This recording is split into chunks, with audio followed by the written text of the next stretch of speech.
Chapter 321. Signal from an old friend? Clone number 270. Maybe. Percy had lost count years ago. Was about to look for a random body to possess, when he caught something he hadn't expected to see by the edge of his vision. It was a soul. A damaged soul, much like the overwhelming majority of his hosts. But this one was different. It was actively calling out to him, and from even farther away than he was used to. He'd never encountered anything like this before. Yet, he could harbor a guess as to what was happening. I'm gonna need you to help me empower the cord. He sent to the main body, accompanying the message with a dense packet of mana. Soon, the original replied, sending some mana of his own. And I'm gonna need you to speak faster and send shorter messages. Communicating like this is a pain. The clone would have rolled his eyes if he had any. Not so fun to be on the receiving end, was it? Yet he didn't complain, opting to follow the main body's instructions. The two sent the mana back and forth for several minutes, until the spell activated. It did take a bit longer than usual, since the time dilation separating them made things more confusing. But they got there in the end. He even briefed his counterpart in during the process. "Do you think it's her?" the original asked. "Probably." Naturally, they were talking about the mysterious girl who had taught Percy how to mend his soul and get a spectral trait. They still had no clue how she was able to contact them, or why she hadn't done so in all those years, but it had to be her. Who else would it be? Suffice to say, the clone had no intention of approaching her planet without a steady supply of mana backing him up. He wasn't sure it would be enough to protect his life, but he'd rather try his best not to end up like his predecessor. "Hey! Do you want to return here first?" the original suddenly asked. "Maybe it would be safer if you could drop your piece of the seal with me before heading there. Just in case." "Gee, thanks for the concern. We wouldn't want to lose the seal." The clone snapped back. "Don't be like that. You know how expensive it was." The main body replied in an exasperated manner. "Besides, if you return to me, it won't even be you risking your life. It'll be a new version of us. Also, shorter sentences, remember?" The clone sighed. "Can't do. Might miss our chance." As much as he would have loved not to be the sucker diving into that death trap, they had no idea how long the signal would be around. They couldn't afford to delay for too long. Considering how many years it had taken for the girl to reach out, they didn't want to miss the window. Phoebe knew when they'd get another chance. Thus, his only option was to risk his life and the seal both. "All right, but be quick about it. Remember that a few hours for you are several days on my end. I've asked Nesha and Elaine to cover for me, but there's a limit to how long I can stay awake." The clone sent a nod back, before allowing himself to approach what they assumed was the girl's soul. It didn't take him long to accelerate towards it, crossing vast cosmic distances in mere fractions of a second. Ensure your favorite authors get the support they deserve. Read this novel on Royal Road. Just as he neared the vicinity of the planet, something bit into him, stopping him in his tracks. Percy didn't even know what the creature looked like, but its teeth hurt like hell as they dug into his soul. However, he didn't let the pain paralyze him, having expected some kind of trouble. Releasing a lavish burst of mana, he unleashed a rain of needles into the monster's mouth, practically tearing its jaw right off. He had no idea if it was dead, and he had no intention of sticking around to find out. Turning back to the girl, he willed himself to approach her once more. At the same time, he asked the original to refill his reserves, in case he got attacked again. Sure enough, 2 more monsters got in his way, each causing a lot of damage to his soul. Armed with an endless supply of mana, Percy wasn't deterred, however. He ensured they both paid dearly for their transgression. By the time he reached his destination, he bore a couple of painful injuries. Luckily, nothing too debilitating. "Percy, is that really you?" A female voice rang in his mind as soon as he attached himself to her soul. So, she did remember more than he did. Over the years, he'd wondered if she'd suffered similar injuries to his own when they parted ways. Evidently not. The next thing he noticed was that she differed from his other hosts a lot. Her wounds weren't that severe. They appeared surgical, self-inflicted. The girl clearly knew what she was doing, which wasn't surprising, considering that she'd been the one to teach him how to mend his soul. Either way, her soul was barely as injured as Elaine's or Nesh's had been when he gave them their new cores. It would likely require minimal effort on her part to heal, even if he wasn't here to help her. Percy. That was when he remembered she'd asked him a question. It was weird being the one confused. Usually, he was the one who had to explain to his hosts what was going on. It's me. But I'm afraid I don't even remember your name. Or anything else about this place, really. You see, I ran into some trouble after I left. Over the next few minutes, he explained what little he could recall. He talked about his dead clone, and about the difficulties he'd encountered when trying to obtain his spectral trait. He even told her about weaving, as well as what he'd been able to do with it so far. She remained silent for a while afterwards, seemingly pondering his words. Percy wanted to ask her a few questions too, but that would have to wait. First, he had to put his counterpart out of his misery. I made it. You can go back to whatever you were doing.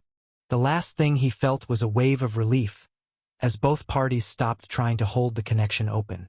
Of course, it would have been nice if they could have kept soul resonance active throughout the trip. He might need more help when it was time to leave, as he'd have to escape from the blockade of monsters again. Sadly, that could easily be years down the line for the main body. They couldn't afford to have him bogged down for that long, assuming they were even capable of keeping the connection active while one of them slept. The clone would have to find a different way to escape later. I didn't know spectral fiends were that rare outside Melodia. It sounds like you've absorbed an Argalios, the girl replied, breaking him out of his thoughts. Argalios? Is it considered a strong one? I'm still trying to figure out how to use it properly. Strictly speaking, Percy was happy with both soul stitching and his up-and-coming mana strings. In fact, every spell he'd incorporated his trait into had already reached masterful. Still, he did wonder if there was more he could do with it. Sadly, the girl's next sentence shot his hopes down. Not really. It's not meant to be used in combat, she muttered before grinning. Ah, but all our best tailors have it. You'd make an excellent fashion designer, she said, appearing to derive some satisfaction from his misery. It only made him even more curious as to what had gone down between them in the past. Had he misjudged their relationship? Weren't they friends? Or was she just kidding? It was hard to tell, as he could sense some melancholy in her soul. Maybe it wasn't directed at him. Alas, she didn't torture him for too long, offering some information of her own volition. Anyway, it's not like we spent that much time together during your last visit. I could just give you an overview of the things we've talked about, but there might be an easy way for you to recover your memories. I can't promise anything, though. It's not like I've met anybody in your situation before. Her words didn't sound too confident, but they were more than enough to stir Percy's heart. Perhaps it would be faster for her to just tell him what had happened, but her offer had definitely piqued his interest. Could this method of hers be used on Mickey? I would love that, if it's not too difficult. I've spent years trying to make sense of all this. Chapter 322. Expedition. The girl, who had reintroduced herself as Soul, opened her eyes, allowing Percy to examine their surroundings. They were alone in an enclosed space, smaller than any room he'd ever seen, barely large enough for a single person. In fact, it wasn't even a room. There wasn't a ceiling. The walls were made of fabric, stitched together at the top, held up by a metallic pole. A tent. They were sitting cross-legged on the ground, atop a bunch of rotting leaves and dried dirt, which only corroborated his guess. At first, he thought Soul's people might be primitive, like the natives he'd met in the world with the floating cats. But that didn't seem quite right. There were plenty of finely crafted objects in here. A stack of books by the corner. A pile of clothes next to that. They didn't look like they'd been fashioned out of expensive materials like the Felmerans, but they'd definitely been sewn by more skilled hands. Probably those tailors with the weaving trait she'd mentioned. Is this some kind of camping trip? Or is it a cultural thing? He asked. The girl spent a couple seconds in a daze, likely confused by his words. Oh, we do have cities with actual buildings in them if that's what you're asking. She chuckled. You've just caught me in the middle of an expedition. We're pretty far from my hometown right now. Actually, from my whole country. Caught you? Aren't you the one who invited me here? She frowned. Sort of. But it's not my first attempt to call you back. I used to try every couple of days. Honestly, I just assumed you weren't coming back. I've only kept at it out of habit. Percy smiled bitterly. He had no idea why he'd failed to sense her signal before. Was it just bad timing? It wasn't impossible. Since the time his clones spent looking for a host barely amounted to a fraction of their adventures. Or maybe it had to do with the distance between the two worlds. After all, attracting a spectral fiend to Remir had been a challenge. I'm sorry about that, he said. I would have returned sooner if I could. I hope you didn't think I went back on my promise. Maybe that, or you never made it home in the first place. Or you couldn't return. I didn't know which one it was. But it didn't really matter. I know it wasn't your fault, but the fact is that I needed your help, and you weren't here.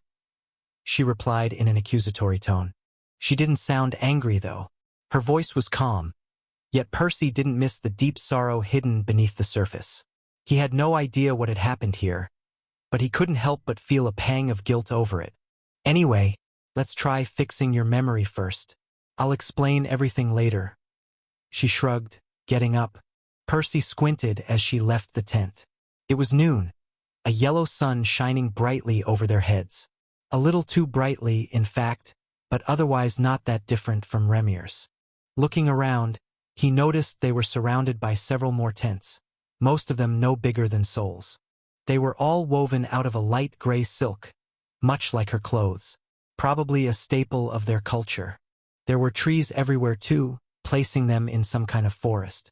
Both the trunks and their leaves had a smooth metallic texture, reflecting the sunlight like mirrors. The glares were honestly quite disorienting for him, but he'd have to get used to it. Looking down at the rotting leaves beneath their feet, he noticed they were a dull gray color, having lost their luster. As Sol walked through the camp, Percy's attention shifted to the other people they met along the way. The locals looked like humans, though their skin was pitch black, painting a stark contrast against their silver hair and the scara of their eyes. They had no discernible pupils, making their gazes more unsettling than he cared to admit. But maybe he shouldn't be one to complain about scary eyes. They all wore simple clothes like Sol, skillfully made but more practical than flashy.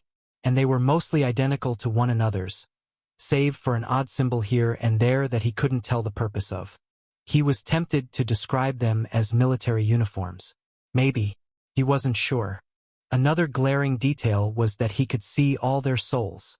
Perhaps not so surprising, considering that his host had a soul affinity, as did everyone else here. Still, he wasn't used to having hosts with passive soul vision.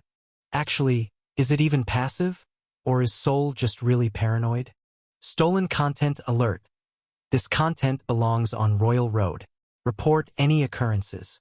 He could see either one being the case. These people didn't have EA's decree, or any decree, really. But it was possible they'd evolved built-in soul vision after countless generations of soul affinity users. Or maybe they were just trained from a young age to keep it on. Alas, it didn't matter. As soon as the novelty wore off, he paid more attention to these people. He saw both men and women, but no children or old people.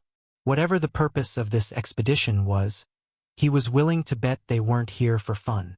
Nobody bothered to greet anybody, but it didn't seem to be due to a lack of manners. They all appeared busy, their expressions tense and their hurried steps filled with purpose. What the hell? Did I land in the middle of a war zone or something? He kept his thoughts to himself, still unsure what to even think of Sol. She didn't strike him as a bad person, but she did give him a vastly different vibe to what little he remembered of her. Maybe it was just his amnesia, but he felt something big had happened to her between his two visits. Eventually, she brought him to a different tent. This one was much larger and appeared to serve a different function. A strange symbol vaguely reminiscent of an upside-down R was embroidered repeatedly along the fabric, though he had no idea what it meant. His connection to his hosts always gave him some understanding of their language, the letters and words they used on a daily basis. but that didn't include symbols they ran into less frequently. Most notably, the pungent scent of iron emanated from inside, filling their nostrils. Ray, is this a good time? Sol? Is that you? Yeah. Sure, come in. We were just finishing up here.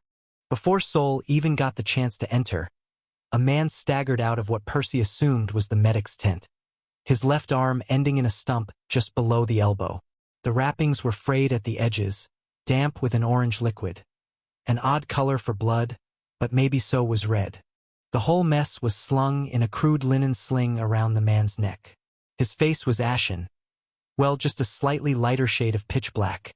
Really? His jaw was clenched tightly from the pain, his features tired. Sol gave the poor guy an empathetic nod before entering the tent, where they found a woman washing her hands in a basin, trying to scrub the orange liquid off her skin. She looked to be in her 20s, but even with an orange core, she could easily be a lot older than that. Her hair was the same silver color as everyone else's, but it was straight and barely reached her shoulders, whereas Sol's was wavy and hung a bit lower than that. Turning around, the woman raised an eyebrow upon looking at them. Girl, did you cut your Sol up again? How many times do I need to tell you it's bad for your health? Ray asked, her tone harsh but full of worry. Sol rolled her eyes. Or well, Percy thought she did. He had no clue what the point of that would be without pupils, but it felt the same as when he did it. Please. Everyone cuts their Sol up at some point. Hell, you've done it too, haven't you? Once or twice. In our lifetimes. Not every week. And we do it because we have to absorb our fiend. Sol sighed. It's not like I did it for fun. Actually, that's why I'm here. I was hoping you could help a friend of mine. Confused, Ray scanned the place, looking for a third person. In here, Sol said, pointing in the area around her neck with her thumb. That was where the largest part of Percy's wisp had taken root. Tilting her head, Ray stared at her for a while, likely examining her with Sol vision. It was only a few moments later that she gasped, probably noticing the extra Sol sitting inside her friend's body. Is that? Sol nodded. Holy shit. When you told me you let your weird, talking fiend go, hoping it would come back on its own later, I thought you were nuts. You're telling me it returned of its own volition. Or wait, is it another one like it? Sol was about to reply, but Percy beat her to it, finding Ray's words more than a little irritating. Hello, I'm Percy. I very much hope Sol made it clear to you that I'm not a spectral fiend. I'm a person, a he. His outburst seemed to startle the medic for a moment, but she regained her wit soon after, her expression shifting to curiosity. Fascinating. Never seen anything like it. But does it even do anything? Sounds like too much trouble if all it does is talk.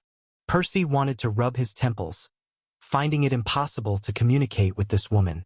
Forcing himself to calm down, he opted out of the conversation again, letting Sol do the talking. I don't know. He promised me a bunch of cool stuff the last time around, but he's lost his memories. Either way, you know our rules. I have to at least try to make the most out of my trait. Any chance you can fix him? I can give it a shot. The woman shrugged. Turning around, she opened a satchel sitting behind her, sifting through her stuff, looking for something. Percy grabbed the opportunity to consult with his host again, suddenly feeling a little unsure about all this. Hold on a moment. What exactly is she going to do to me? While he'd love to recover his memories, he was hesitant to trust a person who kept referring to him as it. The bloody saws, syringes and bandages he saw scattered all over the tent didn't inspire much trust either. Besides, was this woman even capable of helping? Only a tiny piece of his predecessor's wisp had made it to Remier before getting diluted inside the rest of his soul. Then, Percy had fashioned hundreds of clones after that over the span of several years. He couldn't help but wonder whether his lost memories even existed. Hell, even Mickey hadn't been in that poor a state. Granted, the damage his friend had taken had been just as bad. But at least Percy had shoved all of him directly into the crow. Sol chuckled, noticing him staring at the bloody saw. Don't worry. Ray only uses that stuff to treat physical injuries. Your treatment won't be as intrusive. Worst case, she just fails, and I'll brief you in on everything. Soon, the woman found what she had been looking for. Percy's eyes widened as he realized how similar her approach was to what he tried to do for Mickey. Ray was holding a musical instrument, vaguely reminiscent of a harmonica. Chapter 323 Treatment. Ray has absorbed a fiend called Synthetis.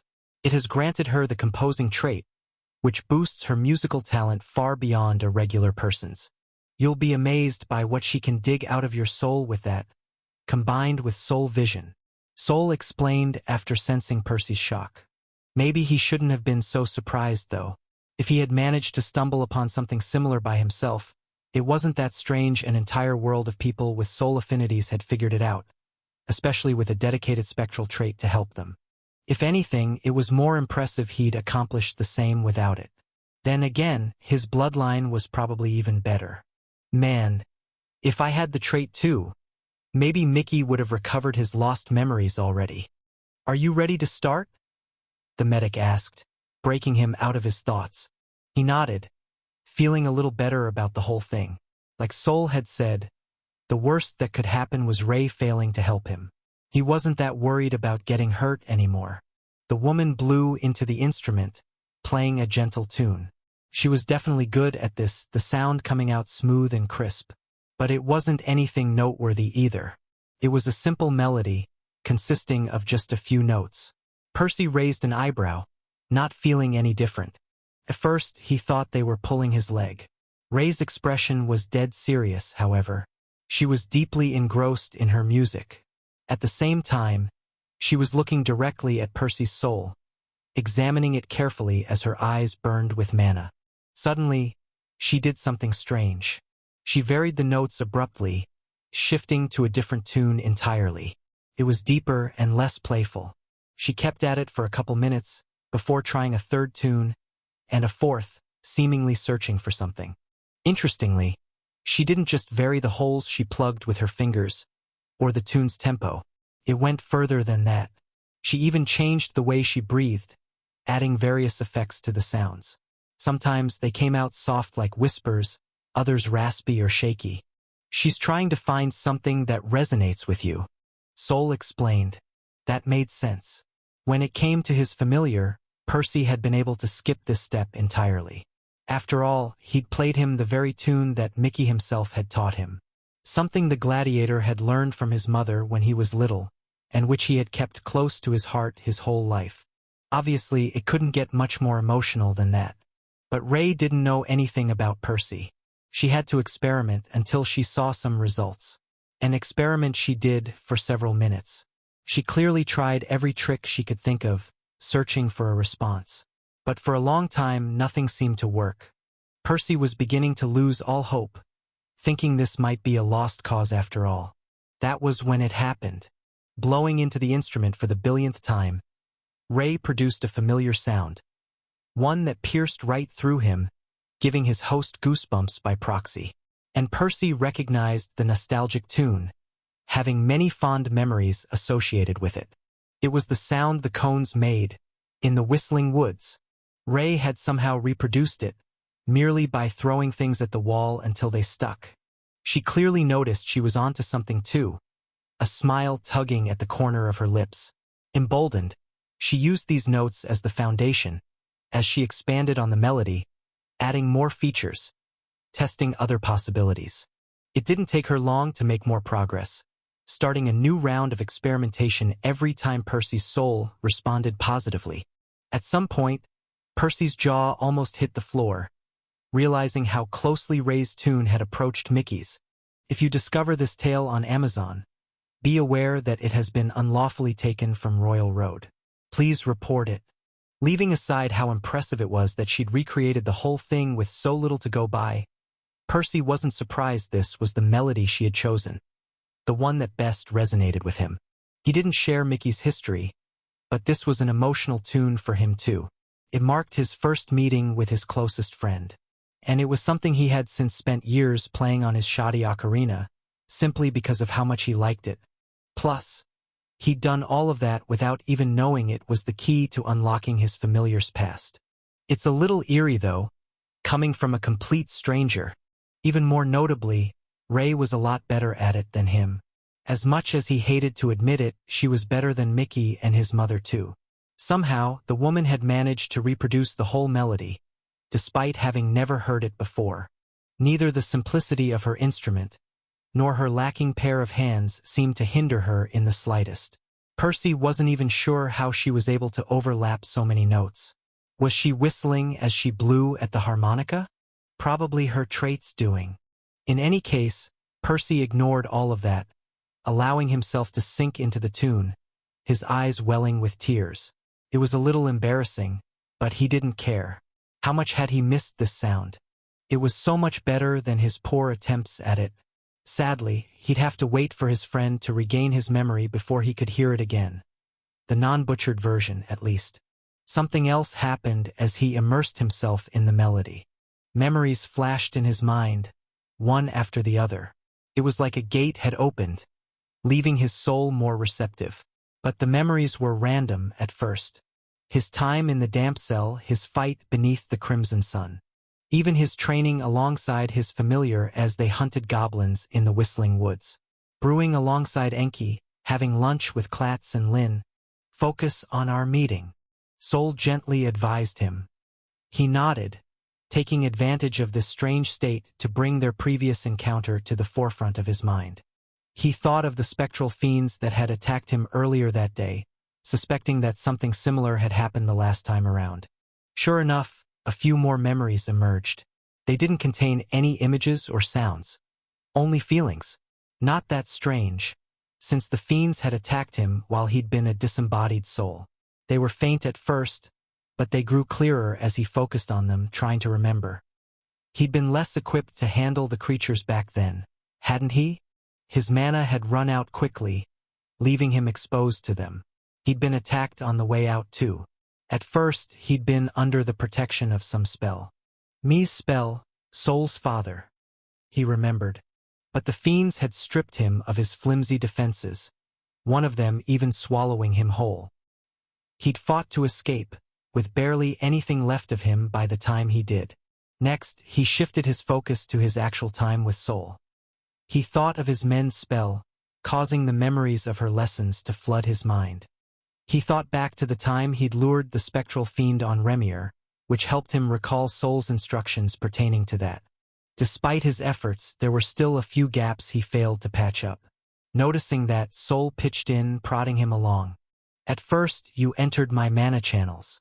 I pushed you to my core, and I tried to absorb you. You protested, claiming you weren't a fiend. But I didn't believe you. You resisted, and we both got hurt. Later, we negotiated again, and we reached an understanding. Along with her words, she showed him her side of the events. It wasn't the same as if he had experienced it himself, mainly because their connection at the time had been incomplete, so her perspective was very different from his own. But it was enough. Sol's words, her memories, and the ones he had already recovered all blended together, helping him recall the rest. Of course, he knew this only worked due to Ray's tune still playing in the background, stirring his soul. By the time it was all over, the sun was about to set, evident by the dim rays that barely spilled through the flaps in the tent. Percy was breathing heavily, this whole thing having taken its toll on him. "Thank you," he said, looking at Ray. "But I still don't get it. How is any of this possible? Figuring out an entire song just by looking at my soul, helping me recall memories I shouldn't even have anymore. There was barely anything left of me by the time I made it home." The woman shrugged. "You know surprisingly little about souls, despite being one yourself, don't you?" He raised an eyebrow, not sure if he agreed with her assessment. Sure, there was always more to learn, but he considered himself a bit of an expert on the topic. As far as he could tell, he was the only person in the universe capable of possessing others. Even among soul users, he wasn't sure how common it was to traverse the soul plane. And when it came to soul mana specifically, he'd learnt a lot over the years. He understood its lethality and its insidiousness, but also its ability to heal, or to read another's intentions. Yet, Ray made it sound as if he had misunderstood something fundamental about it. She sighed. You don't look convinced. So, let me ask you, what do you think a soul is? Chapter 324. What do you think a soul is? Percy pondered over Ray's question. At first, he thought it was a simple one, that she was just patronizing him. But the more he considered it, the more he realized he couldn't come up with a good answer. A soul. It's who we are, isn't it? Deep down, beneath the flesh, and even robbed of our memories. This had to be true. After all, Mickey had lost all his memories, but he still had the same soul. So that should make him the same person. Or should it? Weren't a person's memories an integral part of themselves? Their experiences helped shape their personalities, and to inform their choices and actions. Was there even anything left without them? Then, did that mean that souls were just blank pieces of paper? I don't know, he conceded after a while. The woman nodded, having probably expected that response. Nothing wrong with that. Our ancestors spent millennia asking that very question. The answer we have settled on is that your soul is a record of everything you are. Everything I am? He raised an eyebrow. Yes, every place you've ever been to, every person you've ever met, every thought that has ever crossed your mind, every feeling you've ever felt, all your memories, even the ones you have long forgotten. They're engraved deeply inside you, on every inch of your soul. Percy's eyes widened, having never expected that. If this was true, it was no wonder she'd been able to do what she'd just done. Actually, that even explained why the life clones his relatives created were so undeveloped. They were mindless creatures, incapable of truly experiencing anything by themselves. As for newborns, they were blank slates, more malleable and open to outside influence. Then, both of his earlier answers were correct in a way. Souls weren't the same as one's memories. They went deeper than that. But they were also inextricably linked to them, even if those experiences weren't directly remembered. Does that mean it's literally impossible to completely forget anything? He asked. In theory, as long as you've lived through something, it's part of you forever. She shrugged. But you've got to understand, there's a limit to what we've been able to test. Before today, at least, other people die long before they shrink to your current size, let alone any more injured than this. It's the main reason I still think you're just a fiend, lying to us. Percy clicked his tongue, but didn't reply. He was grateful to her for helping him, but he wasn't interested in trying to convince her of his origin. On the flip side, he wouldn't mind discussing more philosophy with her. This information might come in handy one day, but something else took precedence. I see. Thank you again for helping me remember. I suppose I'll need some time to digest all of that, he said, nodding at the medic politely, before shifting his attention to his host. One thing he'd confirmed upon recovering his memories was how much Soul had changed since their previous meeting. Back then, she'd been an arguably spoiled and self-absorbed teenager, resulting in some friction between them. Sure, it had been a few years since then, so she was bound to have changed a little. But he couldn't help but think that she'd matured a lot faster than she was supposed to, her youthful innocence long gone. Soul, what happened to you? She sighed. Waving Ray goodbye, she exited the tent, remaining quiet until they reached her own. It was night already, the traffic around the camp having died down a lot. It wasn't until she entered her tent, sitting where Percy had first found her, that she replied. This book is hosted on another platform. Read the official version and support the author's work. Our town got attacked not long after you left. My dad fought to protect our home, but he got killed. At the same time, she showed Percy a few images of the event. A man whose face he'd never seen before, but whose voice he faintly recognized. He was covered in blood, fighting against a bunch of scaled beasts that vaguely resembled wolves. There were others fighting alongside him. Soul was among them, though her spells looked a bit clumsy for a Yellows. She'd clearly never fought before that day. As soon as the flashes stopped, Percy noticed two streams rolling down his cheeks, dripping from his chin. Soul, I'm so sorry. Is this why you are here now? She nodded. My friends told me not to join the hunters, that it wasn't a place for me, that I'd get killed without any experience or a proper trait, but I know they were just trying to protect me. Truth is, the hunters were more than happy to have me. Turns out, being a yellow is more valuable than any combat trait, and I wanted to make a difference. Percy wasn't sure what to say to that. On the one hand, it would be hypocritical of him to criticize her after all the reckless stuff he'd done on Remir. On the other, he couldn't help but think she was gambling with her life just to cope with her grief. Are you sure this is what you want to be doing? What your dad would have wanted for you? She chuckled, but it was hollow. I'm not a child anymore, Percy. Risking my life is the last thing I want. I don't like fighting much either. Never have. But I don't have a choice. Our enemies are already attacking our cities. The fight is coming to each and every one of us sooner or later. Perhaps, if yellows like me had been more proactive, we could have prevented this. Stop things from getting this bad. Maybe my dad would still be. She failed to complete her sentence, but Percy could feel the bitter lump stuck in her throat. He was torn between consoling her and asking more about the situation. He had no idea how he could help until he learned more about this world. In the end, he didn't get a chance to do either, however. Enemy attack! Somebody screamed. At the same time, a pained shriek sounded in a different direction. Sol was already on her feet, shooting out of the tent, mana gathering in her hands. It was pure chaos out there. A cacophony of footsteps, screams and hisses.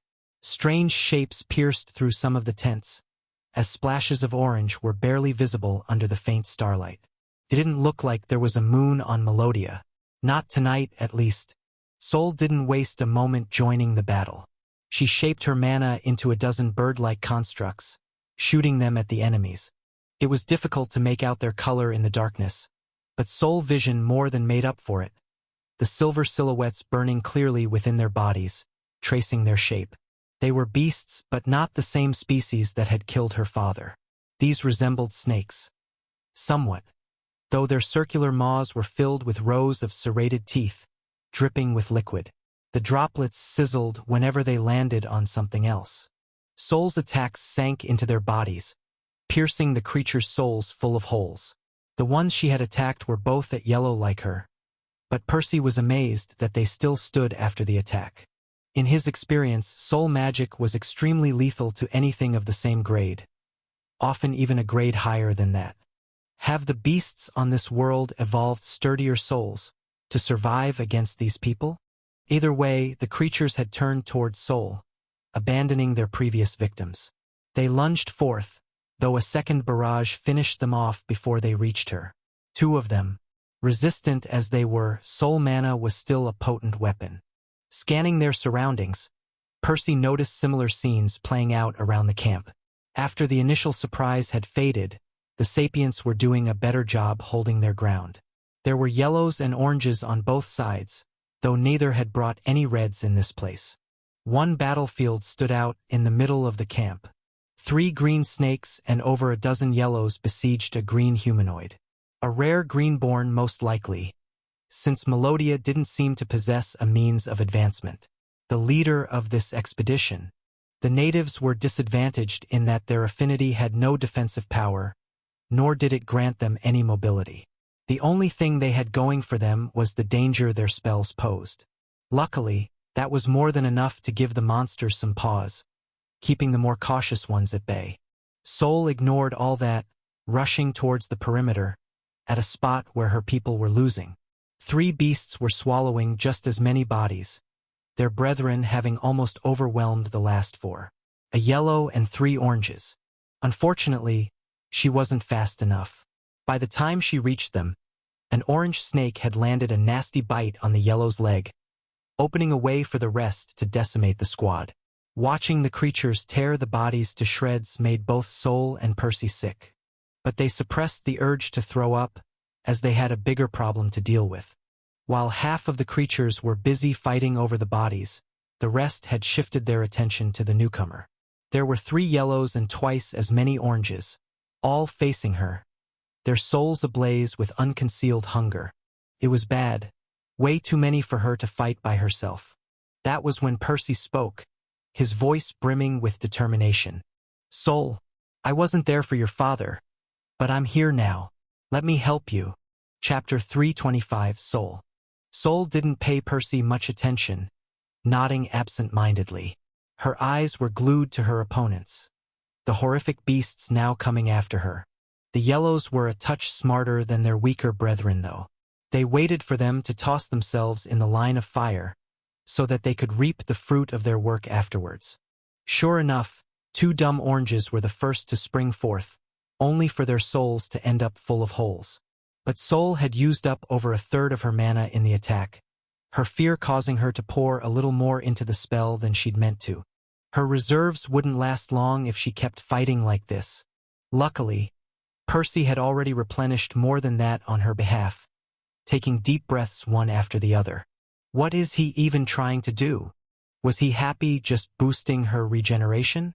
But his words had made it sound like he had something else in mind. Right before he left Melodia, he'd asked her to temper her soul and her mana channels for some reason. She had no idea what that had been about, but she'd followed through, mostly because it hadn't been that difficult. Much like everyone else, she'd had a stronger soul already, having pushed herself to her limits in preparation to safely absorb a fiend. Shifting her attention back to the creatures, she fired another round of projectiles at them, killing another of the weaklings. At the same time, she landed a few nasty wounds on 2 of their leaders, hoping to scare them off. But it might have had the opposite effect, as the monsters now hissed in fury. Abandoning all caution, they spread out, lunging towards her from every direction, clearly willing to suffer however many casualties they had to sink their venom-drenched fangs into her flesh. That was when Percy spoke again. This next bit is gonna hurt a little. She didn't get a chance to ask what he meant when he flooded her channels with mana, mounting the pressure inside her soul. At the same time, he took over her legs, sidestepping one of her opponent's attacks. The beast had tried to sneak up on her from behind, and it would have succeeded too. She hadn't even noticed, but she wasn't in the mood to rejoice, as more creatures leapt towards her, trying to rip her to shreds. If that wasn't enough, she felt her channels swell, about to burst, as countless tears began to form on her soul. It hurt so much too, making her flinch. Was Percy actually trying to help, or had he turned against her? Yet, something peculiar happened. The monsters grew slower mid-air. No, it was she who had grown faster. Her muscles welled with power, her senses sharper. A series of silver lines lit up on her flesh, painting a stark contrast against her dark skin. They swirled violently around her core, resembling a maelstrom, and she felt stronger, far stronger than ever before. By the time the creatures reached her, she was holding 2 weapons in her hands, their blades curved like crescent moons. Dancing around the beasts with eerie grace, Percy took control of her arms too. He sliced into the creatures' souls, the silver flames within their bodies parting like wet paper under the cold edge of his weapons. Their serpentine frames twisted and turned to avoid them, but he didn't seem deterred in the slightest, the blades always finding their mark, like an executioner's axe delivering its grim sentence. "Don't just stare in a daze. Help me out here," he yelled, snapping her out of her thoughts. So shocked had she been at the sheer ease with which he'd slaughtered the creatures, that she hadn't even noticed there were dozens more slithering towards her. Whether they'd recognized her as a dangerous opponent or a tastier snack, she didn't know. But they'd clearly taken notice of that weird spell boosting her strength. This story has been unlawfully obtained without the author's consent. Report any appearances on Amazon. Expelling some mana from her body, she formed a couple more projectiles, launching them towards the incoming beasts. She was conservative about it though, only firing a handful of them this time. Partly because it was harder to shape them without her hands, and partly because she didn't want to overdraw her mana and get in Percy's way. Still, her mana was way more responsive and twice as potent, the lethality of her constructs shooting through the roof. Even better, her core refilled faster than she could drain it, allowing her to unleash an endless barrage of spells against the beasts, slaughtering everything unlucky enough to get hit. Like that, the two fought side by side. Soul shot down anything she could from afar. Several monsters still made it through, but Percy was extremely skilled in close combat. He comfortably dodged their attacks, tearing their souls apart with those weapons of his. It was bizarre. Everyone knew soul vision allowed one to glimpse their opponent's intentions to an extent, but Percy seemed to take it to a whole new level. He was already moving to avoid many attacks before they even started. And he still clicked his tongue in frustration, almost like he was disappointed by Soul's body. Seriously? She frowned, but didn't say anything. What little mana he'd brought with him was at orange, so she really hadn't expected much from him. At most, she'd hoped he could share those fancy runes he'd promised before. In fact, she'd almost given up trying to call him back to Melodia many a time. She'd only kept at it because of her moral obligation to make use of her trait, and because she'd obtained it under her father's supervision. It was one of her fondest memories by his side, so she felt that she honored him by persisting. The last thing she had expected was that Percy would be such a skilled combatant, turning her very body into an instrument of death. Their opponents died one after the other, not shedding a single drop of blood. The curved blades pierced soundlessly through flesh and soul alike, robbing the creature's eyes of their savage luster. 5, 10, 20, no matter how many came, orange or yellow. They all met the same fate. A storm of dried leaves, the only proof of Percy's passing as he blitzed through the battlefield like a whirlwind. Still, no matter how many they slaughtered, more abominations came, with no end in sight. Soul's newfound hope began to waver again, making her question for the second time tonight whether she'd live to see the sun rise again. However, their efforts hadn't been for naught. In order to pile on her and Percy, the beasts had been forced to stop pressuring the other hunters, giving them a chance to breathe. Even more importantly, their valiant efforts had lit up a spark, making everyone fight with renewed vigor, pushing the beasts back. More beasts died. More people did too. It felt like an eternity had passed by the time the killing had stopped. Only one side left standing. The creatures had fought to their last breath, choosing death over starvation. But they still lost. Oddly enough, the Greens' fight had been the last to end. The beast leaders were more cautious than their offspring, unwilling to risk their lives against Doe. He, on the other hand, knew that the entire expedition would be doomed if he were to die, so he'd prioritized his own safety too. Not out of selfishness, but duty. It was only when the rest of the beasts had been uprooted that the hunters were able to help their leader slaughter the last of the abominations. Of course, nobody was in the mood to celebrate. They'd won, yes, but nearly half the hunters had died in the process. And these weren't their first casualties either. Everyone knew the Silver Forest was still full of abominations no less harrowing than the ones they'd just killed. The next attack might just wipe them out completely. Maybe tomorrow or the night after. Hell, they could get attacked in the next minute for all they knew. Suffice to say, the atmosphere in the camp was more than a little gloomy, an oppressive silence settling over the place. Everyone was already busy tending to the injured and cleaning up the mess. And they did so in a hurry. After all, they'd have to get a move on later, if they were to ever reach their destination. Granted, everyone was exhausted from the fight, but they couldn't afford to skip a second day. Technically, they'd taken yesterday to rest. Little good it did them in the end. She sighed, though there was one silver lining. A singular piece of good news, saving everyone from the brink of despair. All the survivors were looking at her weirdly, marveling at the glowing lines still burning brightly beneath her skin. Her actions hadn't gone unnoticed, and everyone was aware of what she represented. Their gazes were grateful, full of cautious optimism, as was her own. Perhaps they stood a chance after all. Chapter 326. The Strongest Fiend. And you said its name was Percy? Dove the Greenborn asked. After they were done burying the dead and packing their supplies, he had allowed his men to take a short break for about an hour before ordering them to set off. As tired as everyone was, it appeared they needed to get moving again. Only then did he pull Soul aside, clearly still trying to wrap his head around last night's events. She nodded, sparking some interest in his eyes. First time I'm hearing of it, he said. I kinda wish I didn't already have a trait. I would have loved a shot at getting that one. Percy rolled his eyes, no longer bothering to correct these people. He decided to leave the explaining to his host, paying attention to their conversation. Sol shook her head. Sir, you don't actually need my trait. It simply allows me to call my fiend back to Melodia more easily. He says that anybody can learn that spell we used, and he's even given me permission to teach everyone. The fiend in question had already figured out some things about this world. Some by asking Sol, others by piecing together random bits of information from here and there. Apparently, the enemies threatening their country weren't from an opposing faction of sapients like he'd originally assumed. They were beasts, and not any organized force of them, just lots of individuals and packs of various sizes, much like the one they'd faced the night before.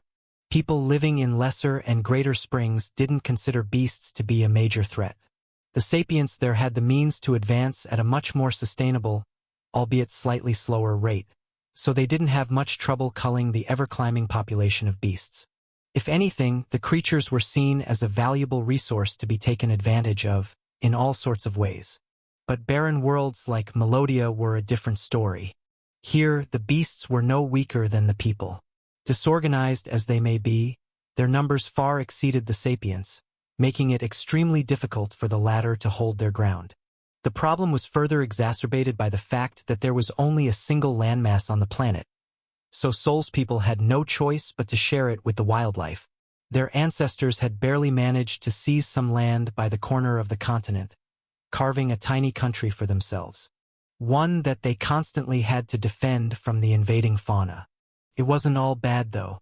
At least, the beast population regulated itself to an extent. Whenever it neared the breaking point, the creatures razed their own habitants to the ground before migrating en masse, in search of food. No matter what they did, they'd inevitably run out, causing countless species to go extinct, leaving a few of the luckier ones to repopulate the continent. This created cycles of abundance and scarcity on the planet. Currently, Sol's people were facing one of the nastier beast tides in history, one that threatened to wipe them all out if they failed to last until the end. How quickly can it teach us? Doe asked. The preparation alone will easily take a month or two for most people, Sol said. And that's only because our souls are already strong enough to bear the technique. Still, you'll all need some time to clear and temper your remaining channels. The green nodded, his expression grim, likely aware it would be hard. The hunters had to keep moving and fighting against the beasts. At the same time, this was their best chance to make it. What about the spell itself? I imagine circulating the mana in that fancy pattern isn't a breeze either. She sighed. Normally, mastering that takes some time too, but it should become trivial once we reach the Mirror Lake. At least, it'll make the return trip easier. Getting to that place was the very goal of the expedition. According to Sol, the soul mana in the air was even richer there than the rest of Melodia. Even more importantly, something about it allowed people who trained in its vicinity to make rapid progress with their soul magic. It gave them endless inspiration, letting them overcome most roadblocks with ease. In a way, it could be considered a kind of holy land for soul affinity users. Ensure your favorite authors get the support they deserve. Read this novel on Royal Road. Why didn't you guys build your country around the Mirror Lake in the first place? Percy suddenly asked, jumping into the conversation. It sounds like the most valuable location on the whole planet. Doe frowned for a moment, before realizing who had spoken. You must be the so-called Percy. First of all, let me personally thank you for saving my people.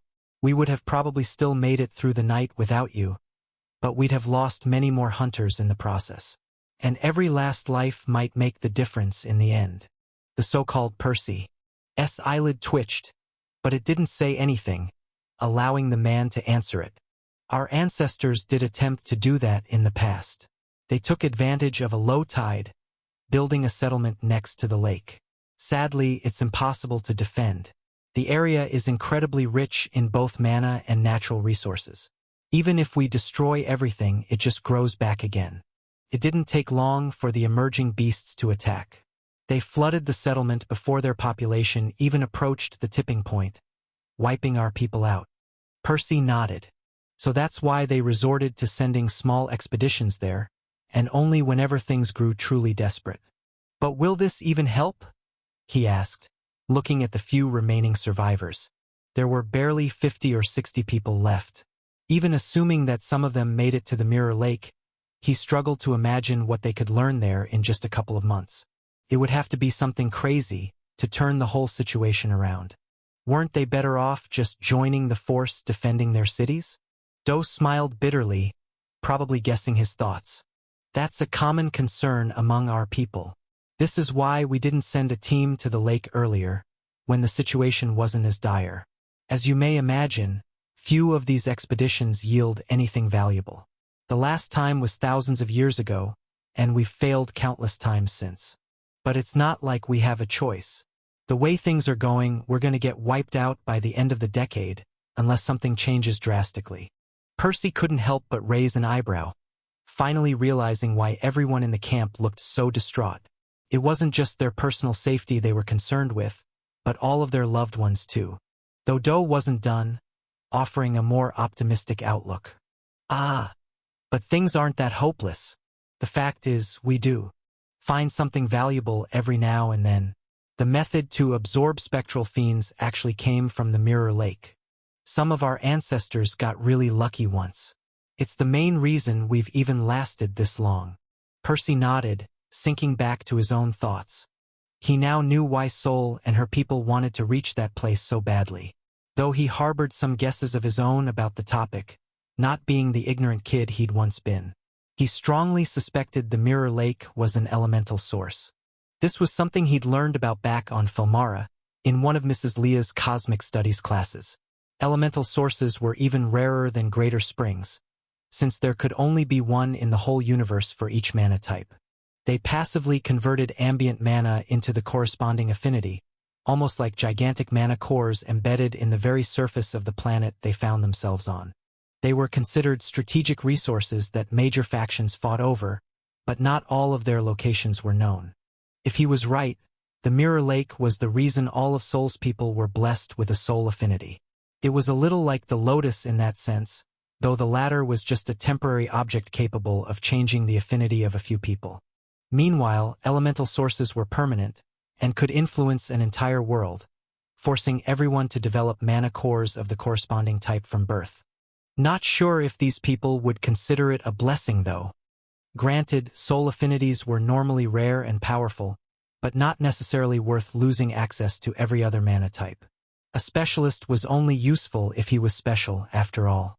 In this case, it simply narrowed the scope of their magic needlessly, which was likely part of the reason their situation was so bad.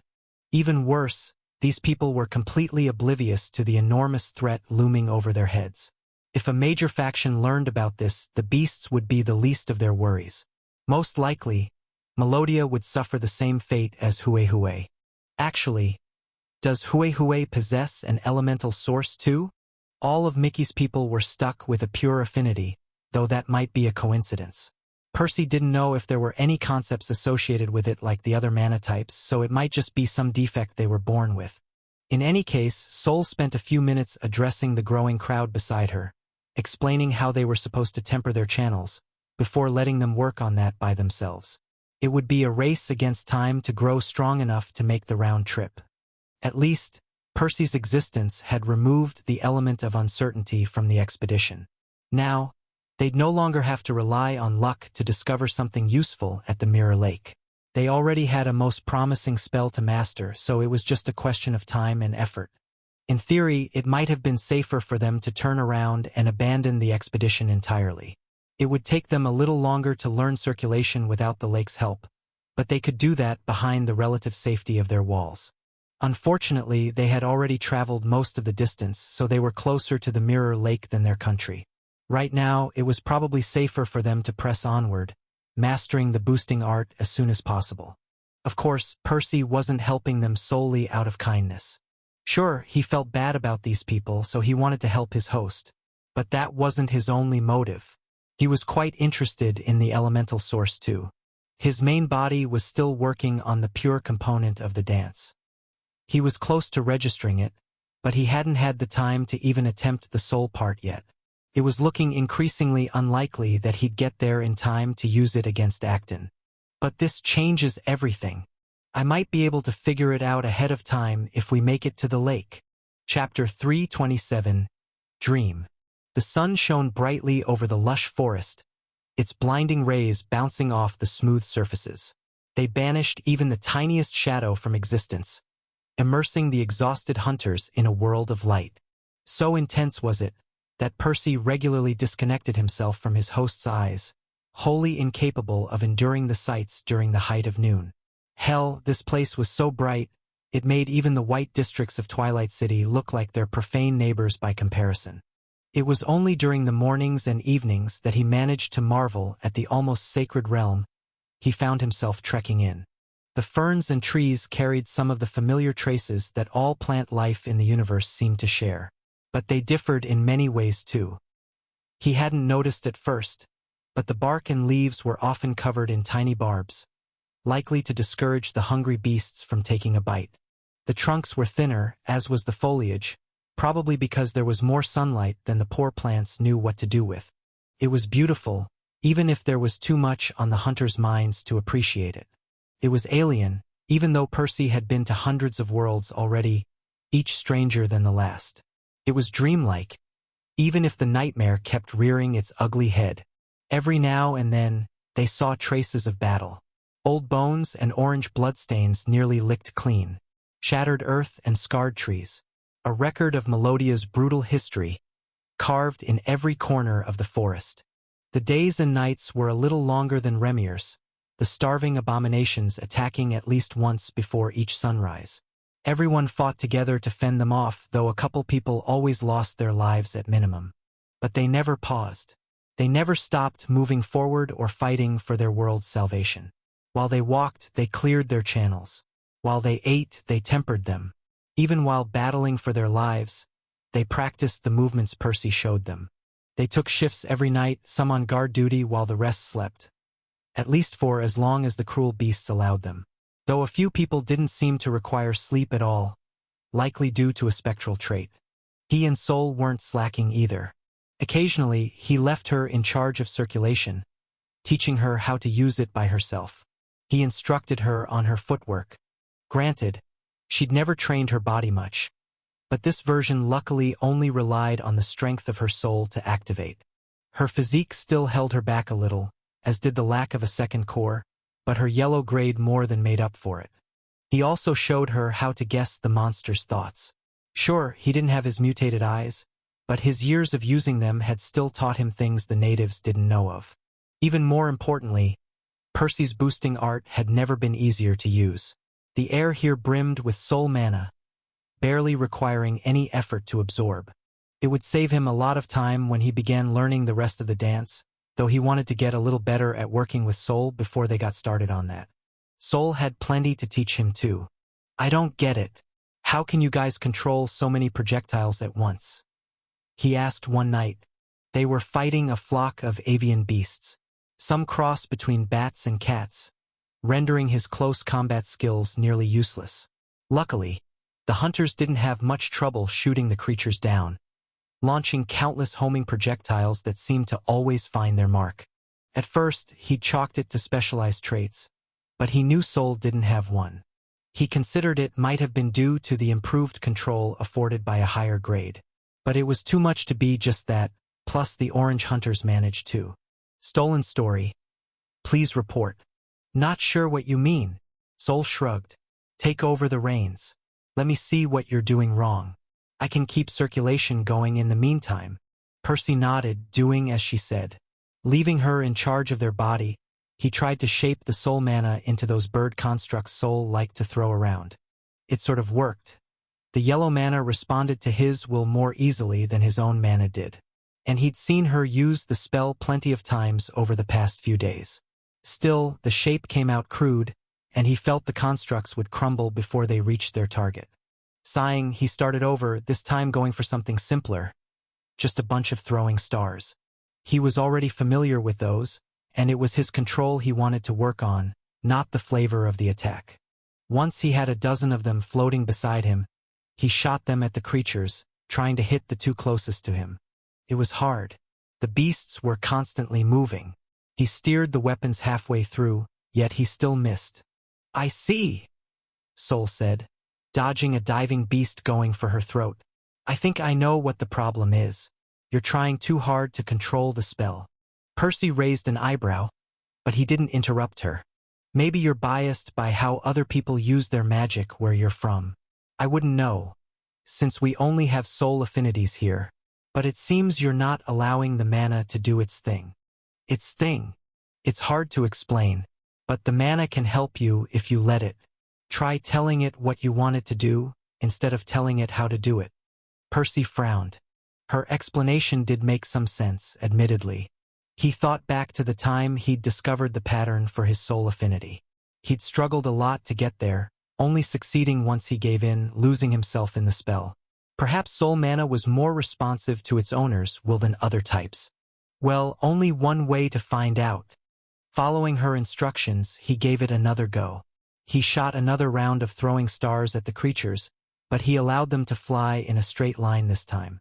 Instead of trying to change the trajectory of his attacks mid-flight, he merely concentrated on his opponent's souls, and on his desire to see them full of holes. It didn't work. The constructs missed again, flying even farther off from their target than before. "Keep at it. It takes a lot of practice." Sol encouraged him. Not one to give up easily, Percy tried again. Round after round, he did his best to pin down the creatures, though he only got one by accident every once in a while.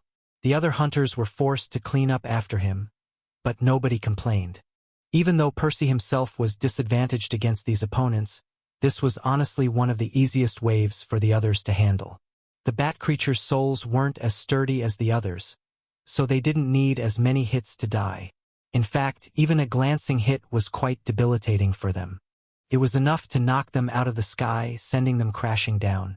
Come morning, Percy hadn't quite succeeded yet, though he had made some progress.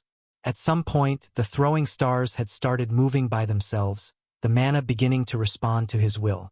It would be weeks until he could weave this ability into a proper spell, but he did have high hopes for it, thinking of his replicating scythes back home.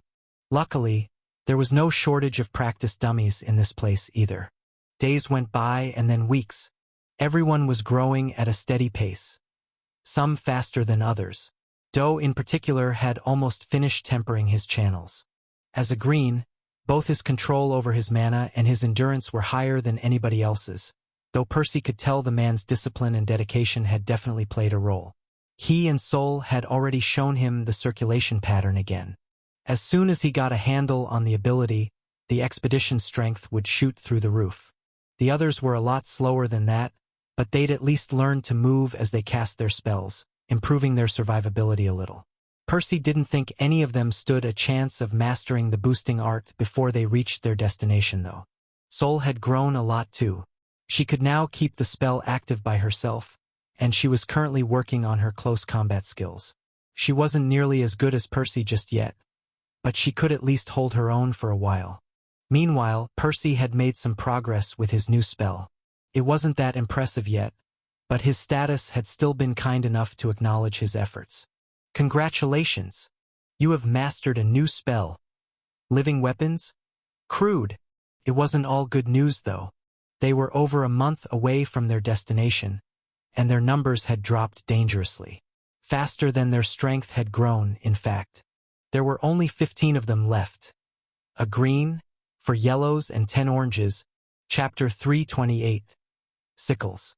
The Melodians weren't the only ones operating on a strict schedule. Percy was too. He'd already spent over 6 years inside the valley before coming here, and his main body only had about 7 more, give or take, until his confrontation with the Holy Child. By then, he should have ideally mastered both versions of the dance and retrieved his clone, so that he could possess Mickey and extricate him from the battle. He still hoped he'd open up a 3rd chord upon reaching yellow, but it wasn't a certainty. Thus, he had to wrap up his business here quickly. Due to the time dilation, he only had around 3 months to do so, of which 1 had already passed. They were still another month away from the Mirror Lake, so the plan was to spend his 3rd and final month there with Sol's people, before leaving. But that would only matter if they survived long enough to get there. With just 15 hunters left, things weren't looking great. "Are you sure you don't have any ingredients rich in life mana?" he asked his host. He wanted to slap himself. They'd sold millions of mushrooms before leaving the city, and he hadn't thought to save a few 100,000 to bring with his clones. For cases like this, Sol was already the second strongest person in the expedition. Doubling her strength would have placed her above Doe, making their lives easier. "I'm sorry, Percy. Plants of other affinities are really rare on Melodia. Even back home, we don't have nearly that many." He sighed. He did have a few mushrooms and some potions in his seal, but not enough. Sol couldn't even use the potions without the decree draining the mana. They'd considered growing more mushrooms, but it wasn't easy. Going by the sheer number of beasts they'd slaughtered over the past month, they definitely had enough meat to get the number they needed. Sadly, the mushrooms took a full day to grow on the yellow beasts.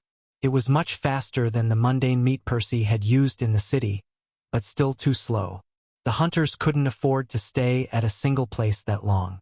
At least not very often, and the carcasses were too heavy to carry with them. Having only a quarter of his seal on him, Percy couldn't fit that many in it either, nor did the mushrooms grow while stored. The good news was that the mushrooms grew a lot faster on the greens. They only took a few hours, and Doe killed at least one every night. Like that, they'd steadily amass tens of thousands of mushrooms, but it would be another couple of weeks before they reached the required amount. "All right, then our only option is to improve our spells and our teamwork. And we need to do that fast." Taking one deep breath after another, he activated circulation. Next, he took some time to explain to Sol how the next part of the technique was supposed to work. Or at least his best guess at it. He'd need her help to complete it. Percy had several advantages going into this project of his. For one, his several years of experience with the pure part of the spell would definitely work in his favor. The abundance of soul mana on Melodia would help too, as would the fact that soul cores, or most type of cores, really were better at converting ambient mana than pure cores. Finally, he had an assistant to work alongside him. Still, it wouldn't all be smooth sailing. Earlier, he'd copied Tlaloc, linking the whirlpools with the cyan lines on his skin to draw ambient mana into his channels. Unfortunately, the pattern for the soul version of the spell wasn't static. The maelstrom constantly shifted around his soul, the silver lines ever-changing. How am I even meant to establish a stable flow like that? Solving that riddle could easily take years.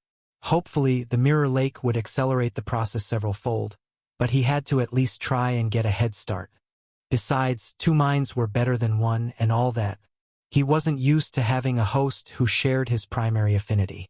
Sol wasn't as skilled with the boosting art as him, just like he wasn't as good with the homing attacks as her. That said, they'd spent enough time fighting together that they could meaningfully contribute, helping each other improve rapidly.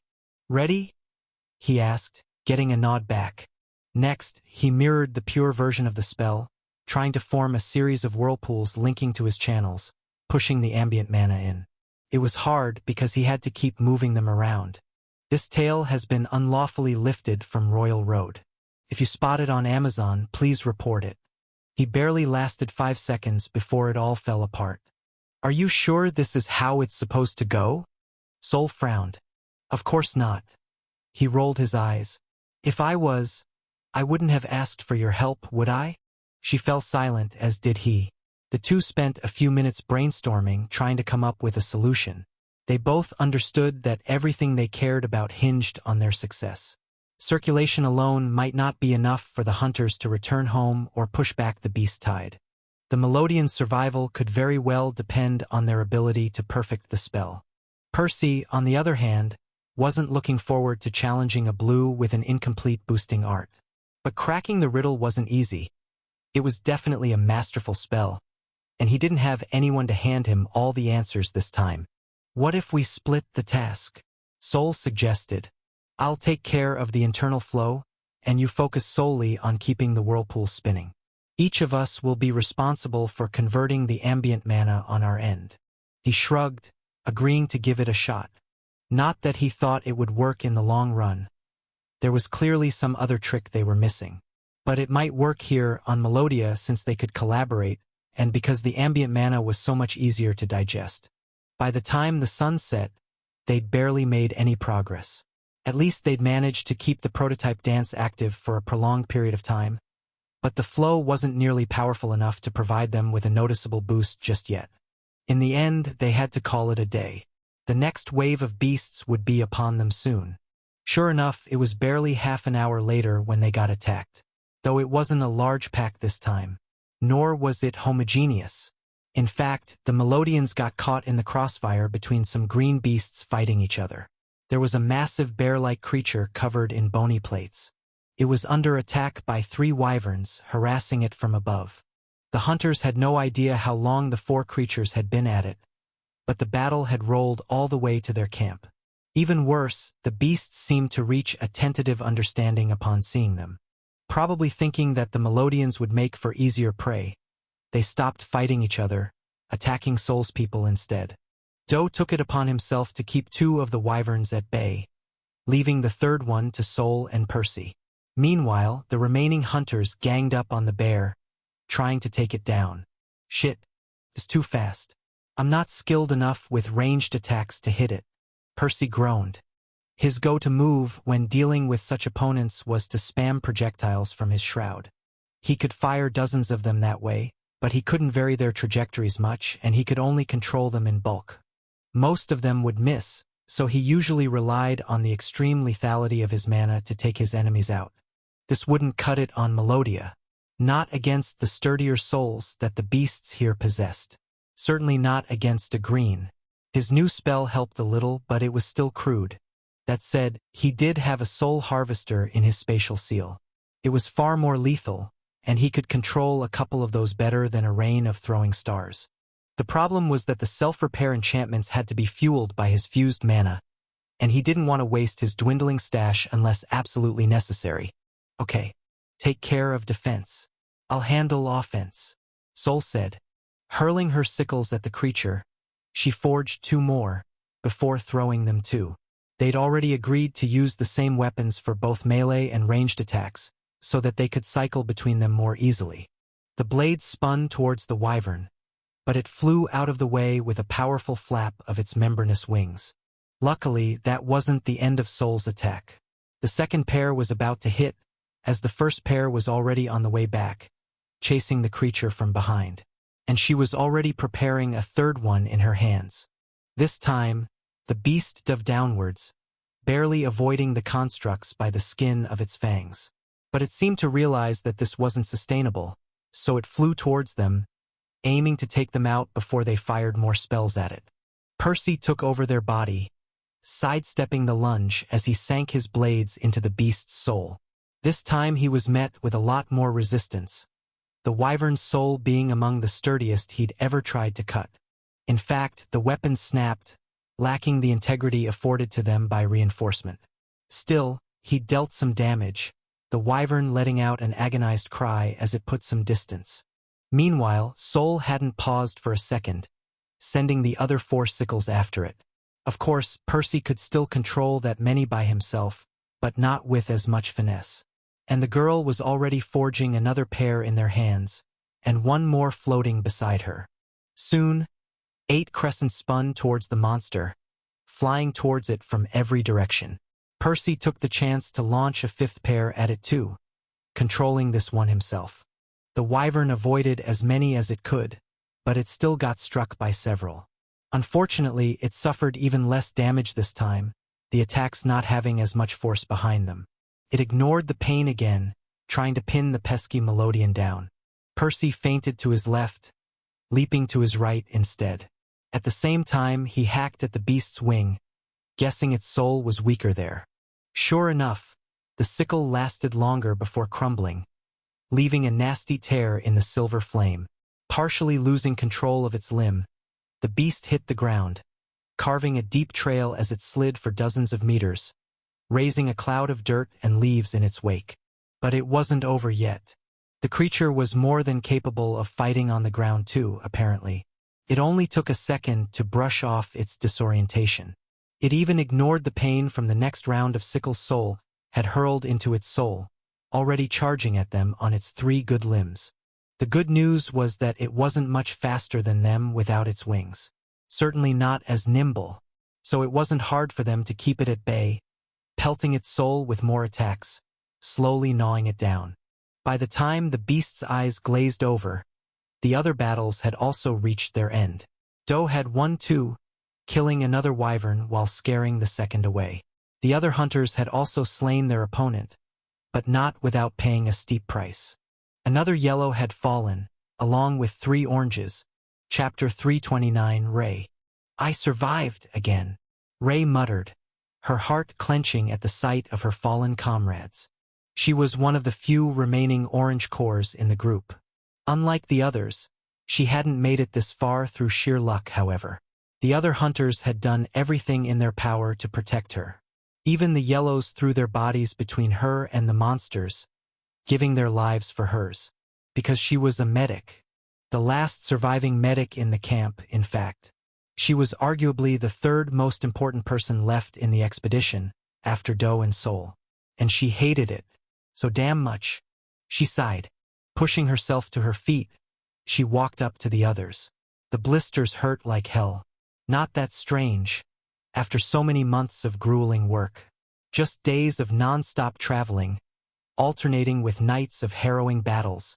And she knew she had it a little better than the others. Percy had given her a few healing potions to help her patch up her injuries. She felt a bit guilty about it too. She was the medic here. This was the reason so many people had died to keep her alive. Yet she had to rely on Sol's friend to keep going. Of course, he'd handed the others some potions too, but not as many. He'd favored her to thank her for earlier, and because they weren't as effective on the highborns.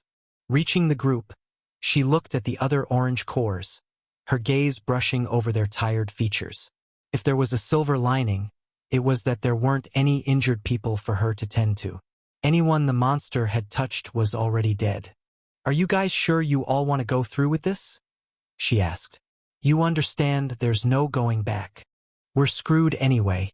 What use is living for another day or two before the survival of our people? Fal replied.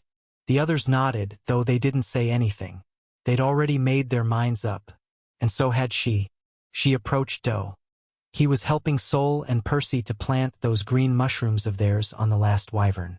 The man paused upon seeing her, flashing her a questioning look. Boss, I've discussed this with the others.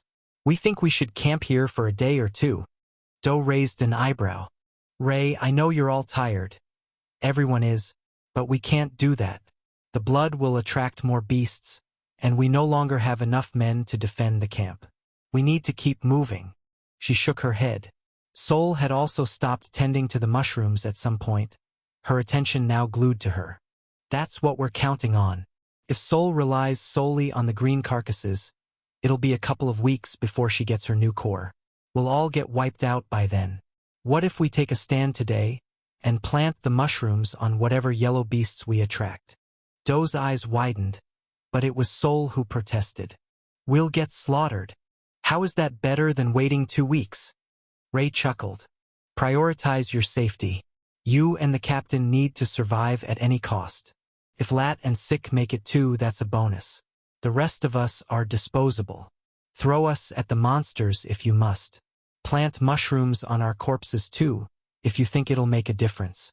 Do whatever it takes to bring the technique back to our people. Having scouts and medics made sense at the beginning of the expedition, when there were still hundreds of them. Right now, the orange cores were just holding Sol and Do back. The highborns would travel much faster without them. They'd make for less appetizing targets if they didn't have to escort a bunch of weaklings through the forest. And they'd have an easier time escaping from a losing battle, especially since they were about to get stronger. If things worked out, Sol could get her second core tomorrow. That would make her more powerful than a normal green. And Do would master circulation in a few days. Protecting each other, they stood a real chance of reaching the lake. The return trip would be even harder, since they'd have to travel the whole way by themselves. But Percy and Sol would hopefully upgrade their spell by then. It was a huge gamble, but it was their best shot at completing their mission. If you stumble upon this narrative on Amazon, be aware that it has been stolen from Royal Road. Please report it. Strictly speaking, they should have done this weeks ago. They would have lost more people at the time, but they would have saved more later. It would have raised their odds of success significantly. Do had probably thought of it, but he'd clearly chosen not to sacrifice them like that. This was why Ray and the other Orange Corps had taken it upon themselves to volunteer. We won't just abandon you. We can hold on for a couple more weeks. Sol yelled, some tears rolling down her cheeks. Ray smiled at her. Sol wasn't the naive girl she'd been when she joined the group. She'd matured a lot over the years. Ray knew Sol understood it was the only way. She just refused to admit it. Percy, can you do me a favor? She asked. What is it? Sol replied, though her tone was calmer.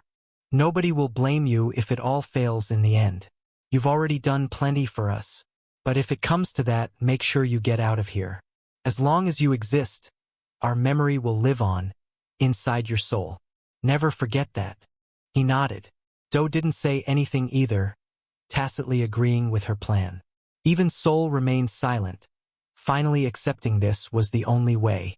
The beasts attacked earlier than usual. Normally, they waited to do so under the cloak of darkness. But they seemed to have lost their patience today. Was it the smell of blood stirring their appetite? Or did they see them as easy prey? Given how much the group had shrunk? Either way, it didn't matter. It was a horde of lizards this time. Their smooth scales reflected the sunlight much like the trees did. It made it harder to stare directly at them, or to make them out from the background. At least, that would have been the case if the Melodians didn't all have soul vision. Luckily, there weren't any greens this time. Perhaps there weren't any left in the area. Or maybe they were content to sit back and wait. But it lifted some pressure off the hunters for now. Only some. Fal was the first to fall a couple hours later. It was a miracle he'd lasted this long, flinging spells with a single arm. Everyone fought tooth and nail, fully aware this would be the final battle for most of them, and that it could very well determine their world's future.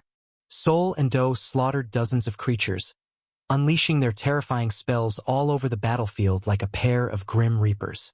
The other Yellows picked up the slack whenever their leaders needed to rest.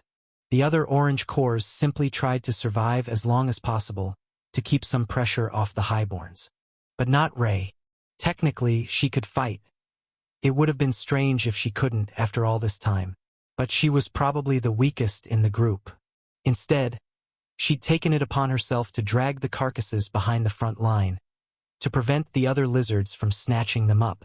She planted spores on them, hoping the mushrooms would grow on time. 2 more Orange Corps died in the evening. Everyone kept guzzling down healing potions to keep going. Except Sol, who couldn't. At least, circulation helped her ration her mana better. A few mushrooms were already beginning to sprout from the beast's orifices, and from the incisions Ray had carved into their bodies. But they were still tiny.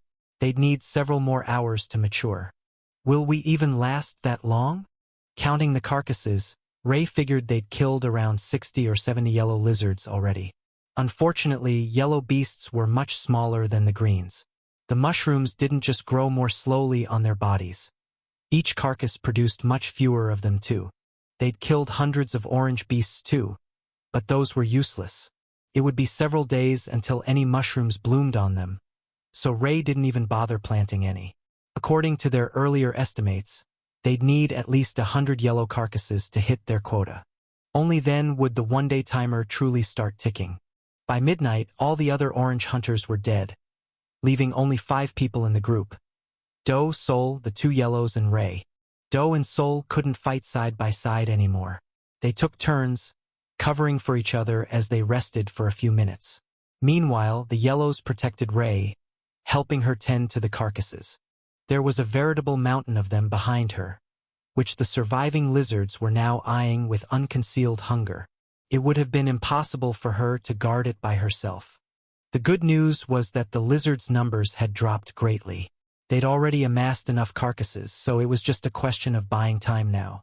There were only a few dozen beasts still besieging the group, with just 10 yellows among them. Normally, either Sol or Do would have been more than enough to take care of them by themselves. However, everyone was exhausted by now, and the creatures weren't alone. At some point, their green leaders had deigned to show up. 2 of them. They didn't look much different from their lesser kin. Just bigger, faster, and far stronger. Holding all the creatures back was a struggle for the survivors. Do was forced to spread his mana thin, deterring the horde of weaklings with lots of painful spells. He bought time for Percy and Sol to fight against the Greens, but it was still a tough battle for them, considering the numerical disadvantage. The others did everything in their power to guard the carcasses.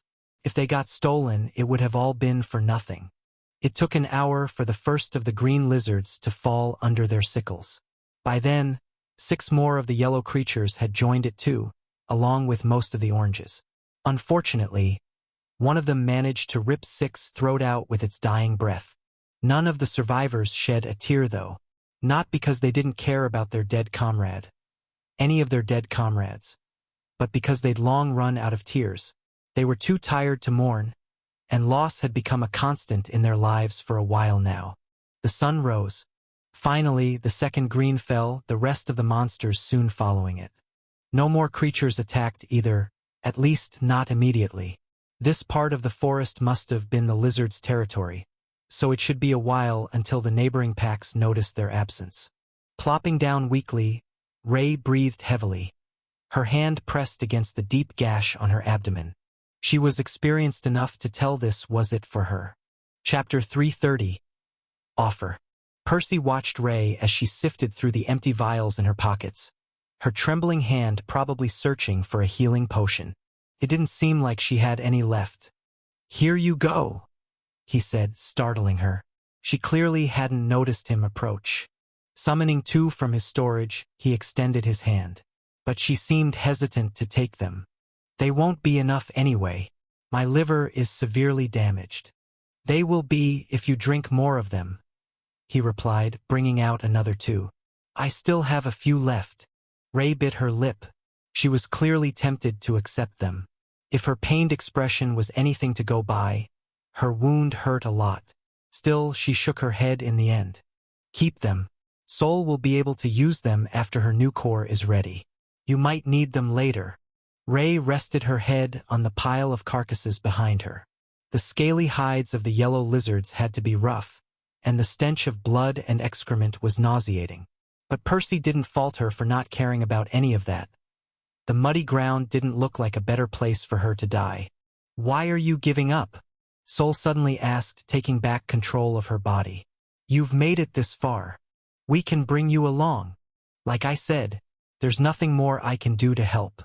I'd just slow you down," Ray replied weakly, picking a tiny mushroom from the ground, one that had been uprooted amidst the chaos. She fiddled with it for a few seconds, probably considering whether to sprinkle some spores in her wounds. "Don't," Percy said, grabbing her wrist. "There's no point in torturing yourself like this. It'll take longer for you to get used to this, and I don't think it'll make a difference. If the golden beasts aren't strong enough, we're done for." She nodded. The others had approached them too at some point. Not that there were many left, just Do and Lat. They were looking at Ray, their gazes full of sorrow and compassion. Sighing, Percy spoke, offering them another solution, against his better judgment. "There is another way to save you, all 4 of you," he said, surprising everyone. "But it's not my call." Over the next few minutes, he told them about the vault. He really didn't want to make a habit of resorting to that whenever things went south. But what else was he supposed to do? Just let them all die? Percy wasn't the most social person. Even when he spent a long time living somewhere, he didn't easily connect with the people there. After years in the guild, he'd barely grown close to Freddy, Orin, and Nesha. He hadn't really befriended anyone in Bogside Town or Twilight City either. It was mostly his hosts that he tended to grow close to, an inevitable consequence of his bloodline. The only other people he'd befriended with his clones had been Tlaloc, Lyn, and Klatz. Even then, he'd spent much less time with them. But the Melodians were different. He'd only been here for a month, but he'd spent every waking moment by their side, either trekking through the forest together or fighting against the beasts, sweating and bleeding with these people. And they were good people. They'd sacrificed everything for their country. He knew their names and their faces, even their traits and their spells. Suffice to say, he felt bad watching them die. Unauthorized content usage. If you discover this narrative on Amazon, report the violation. What's the catch? Doe asked as he finished his explanation. Where do I even begin? Percy smiled bitterly. He should be able to bring everyone to the vault, since Metatron would be interested in Sol and Doe, while Ray and Lat fell well within his quota. This was why he hadn't mentioned anything earlier, because there had been more of them. But the Titan would definitely learn about the Mirror Lake. No way they'd pass 4 Soul Affinity users off as a coincidence. And he'd want it. The idea of giving Metatron something this precious again sickened Percy to no end.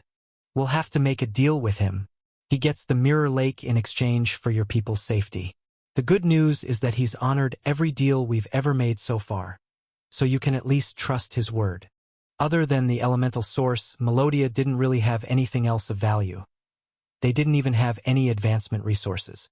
Metatron would be more than happy to leave them alone. Even sending a demigod to protect their country from the beasts would be trivial for him. But the Mirror Lake won't belong to you anymore. Your world won't belong to you either, really. You'll always be at his whim. The likelihood of somebody else finding out about it will also go up. Metatron might decide to sell it at some point, or one of his enemies might learn about it. And your people are just part of the bundle. Percy didn't press them, giving them some time to consider it. He knew it was a big decision. Eventually, Ray spoke again.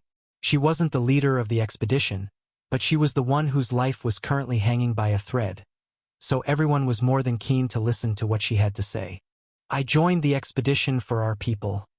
Everyone did. I'd rather die than abandon our mission and spit on everyone's sacrifices. But there's no guarantee we'll reach the lake. Even if we do, we might fail to upgrade the spell. Or Sol and Doe might get killed on the way back. I won't even be able to stay with them for the return trip. Percy said. This may be the only way to save your people. She shrugged, though the movement made her wince. Let me ask you something. How confident are you that this dance thing is enough to turn the situation around? I'm not sure how powerful the complete technique is, since my main body has yet to perfect it. Supposedly, it boosts one's strength by a full grade, and I'm inclined to believe that. You've all seen circulation. Even that might be enough, so the upgraded version should be plenty, assuming Sol can bring it back to your country. Then try to reach the lake. If you can't, you can always escape to the vault later. But I don't want you to give up ahead of time for my sake. Are you sure? Percy asked. If we end up making a deal with that god, you'll have died for nothing. Sol added, not happy about this. Percy could feel how shaken the poor girl was, seeing her friend at death's door. And Ray was far from the first person she'd lost over the past few years. I'm not dying for nothing. Ray smiled. None of us has. We're dying to give Melodia a chance to stand on its own 2 feet. I'd rather die for our people to protect themselves than to rely on the kindness of some alien titan who only cares about the Mirror Lake. The others nodded along, sharing her decision. The only one who seemed bothered by it was Sol, but she kept her thoughts to herself. Well, herself and her prying fiend. Doe and Lat kept the dying woman company, but Percy didn't. As much as he would have loved to stay by her side until the very end, he knew his priority was to repair Sol's new core, else they'd just be wasting her sacrifice. Digging into the pile of carcasses, he pulled some of the older ones resting at the bottom. These had been around for nearly a full day, so the mushrooms on them had already matured. Brushing his hands along the shriveled bodies, he allowed the seed in Sol's abdomen to drain every drop of life mana from the fungi. Then he tossed them aside, moving to the next ones. Going through all of them would take hours, especially since he'd probably have to wait a bit longer for the more recent ones. And they could get attacked again at any point. It was about half an hour later when Ray exhaled her last breath, evident by Doe and Lat's sobs. Percy's heart clenched at that moment, tears streaming down Sol's cheeks. This was her choice. We just have to make sure we honor it. he said, more to himself than his host. As Percy and Sol harvested the mushrooms, Lat took some time to bury their fallen comrades. They did get attacked again in the afternoon, but it was only a lone green beast this time. Do took care of it by himself. Tired as he was, he seemed to have appreciated the chance to vent. He planted a few more mushrooms on it too, just in case. But it proved unnecessary, since the decree stopped absorbing mana by nightfall, with plenty of carcasses left. Only then did the trio run away from this place, before the next wave of scavengers showed up. Despite their exhaustion, they moved much faster than they had over the past month. Yet, the weight on their shoulders had only grown heavier. Chapter 331. Twice the results. The following days reminded Percy of his time in the Thirsty Valley. Once again, he found himself in a group of 3 people, or 3 bodies at least, surrounded by an endless expanse filled with horrific beasts. Only the situation was a little worse. In many ways, Do, Sol, and Lat were arguably weaker than Elaine, Nesha, and his main body. They also had to keep moving, and were operating under a far stricter timeline. But it wasn't all bad. At least, the denizens of the Silver Forest seemed less prone to attack during daytime. The dark cloak of night provided the insidious creatures with a better cover for their vicious raids. That wasn't the case with Kronos' decree, as day and night weren't all that different under the Dome of Bubbles. Furthermore, the hunters' traveling speed indeed doubled once they no longer had orange cores to escort. It hurt to admit it, but Ray and the others had made the right call. The 3 survivors were able to cover a lot more distance and avoid many more battles since the massacre. The fights were easier too, as they didn't have as many people to protect. On top of that, their enemies thought twice before taking a gamble on them, clearly not sure it was worth the hassle for so little food. After all, a mage's power grew proportionally to a beast's as they advanced through the grades, but the same couldn't be said about their size. Starting at green, sapients were already much smaller than beasts, possessing several times less meat for the starving creatures to feast on. That said, there was still some downtime whenever the group needed to rest, so they had to split the shifts between them. "So, you don't need any sleep at all?" Percy asked Lat one day, not completely sure how his trait worked. "Nope," the man grinned. "Insomnia is one of the most broadly applicable traits. It's not as specialized as yours or the captain's, but you'd be surprised at how much time it's saved me since I got it." Percy sighed, feeling a little envious. Not that he was unhappy with weaving, but he'd have preferred composing or insomnia. Do's coordination trait also sounded pretty powerful. It gave the Greenborn better control of his body. It was one of the reasons he'd learned circulation so much faster than his subordinates. At any rate, Lat's condition was quite beneficial for them. While Sol and Do were the strongest in the group, they still had to sleep every now and then, so it was nice to have somebody who didn't in the group. Of course, Sol had it a little better than Do, as she and Percy could take turns controlling her body. That said, they still shared a single brain, so it wasn't like they could keep going without pause. Sleeping while their body was moving and fighting wasn't easy either. Nearly 2 days after Ray's sacrifice, Sol managed to activate her new core, allowing everyone to sigh in relief. It had taken a little longer than usual because she hadn't been able to focus solely on that, but she'd made it there in the end. Percy wasn't too surprised with its affinity either. Pulling up his status again, he checked the most relevant sections one more time. Undersir. Sol, Percival's clone. Mana cores. Mana core 1, Yellow Soul. Mana core 2, Yellow Soul spectral traits. Beacon allows one to broadcast their location to their soulmate. Weaving boosts one's proclivity in manipulating one-dimensional structures. ____. Figures. He'd suspected she'd end up with another one of those. Unlike Elaine, who had found herself in that situation purely out of bad luck, Sol had probably been doomed to get a second soul core from the start. Then again, that was just another type of bad luck. Hey, at least it's a rare affinity. And, if you're gonna have 2 soul cores, I can't think of a better place in the universe than Melodia to get them. He said to cheer her up. If you spot this narrative on Amazon, know that it has been stolen. Report the violation. He wasn't just trying to console her either. Without the means of advancement, she wouldn't have to worry about catching up to her first core, or keeping the two in sync. They should be able to integrate the new core into her mana network by the end of the week. And they were currently heading towards the Mirror Lake, a paradise for soul users. Not to mention how thick the soul mana in the air was. Figuring out the soul component of the dance couldn't possibly get any easier than this.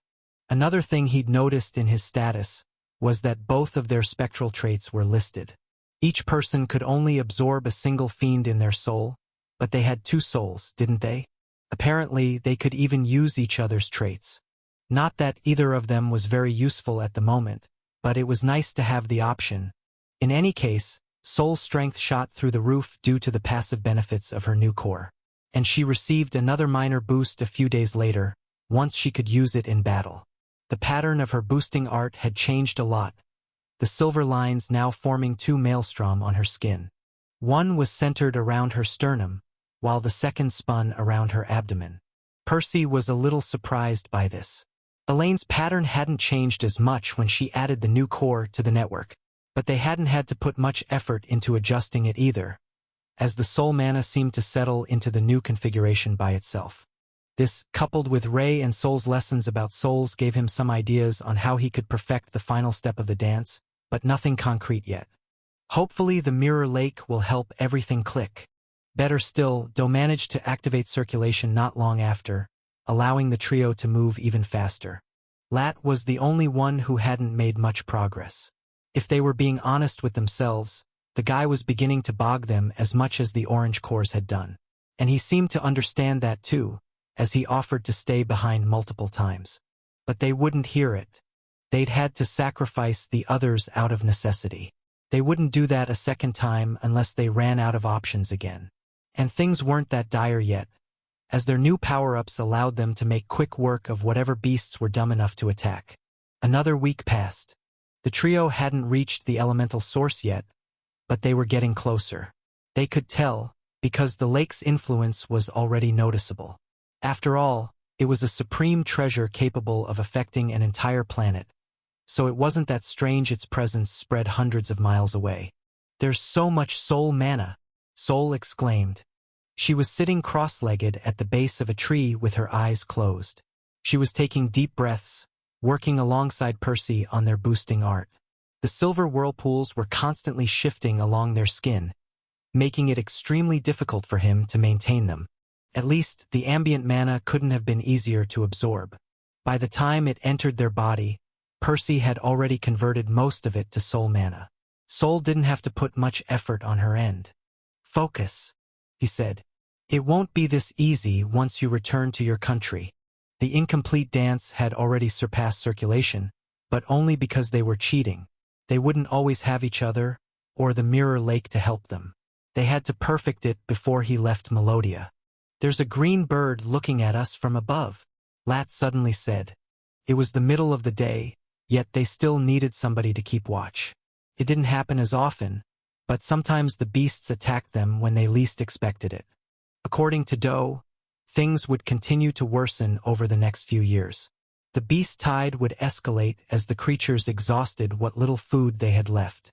They would grow more desperate, cannibalizing their packmates, before turning to even the trees and bushes around them. Eventually, there would be nothing left. But this wasn't any of Percy's business. Whether the expedition succeeded or not, he'd be back to Remir by then.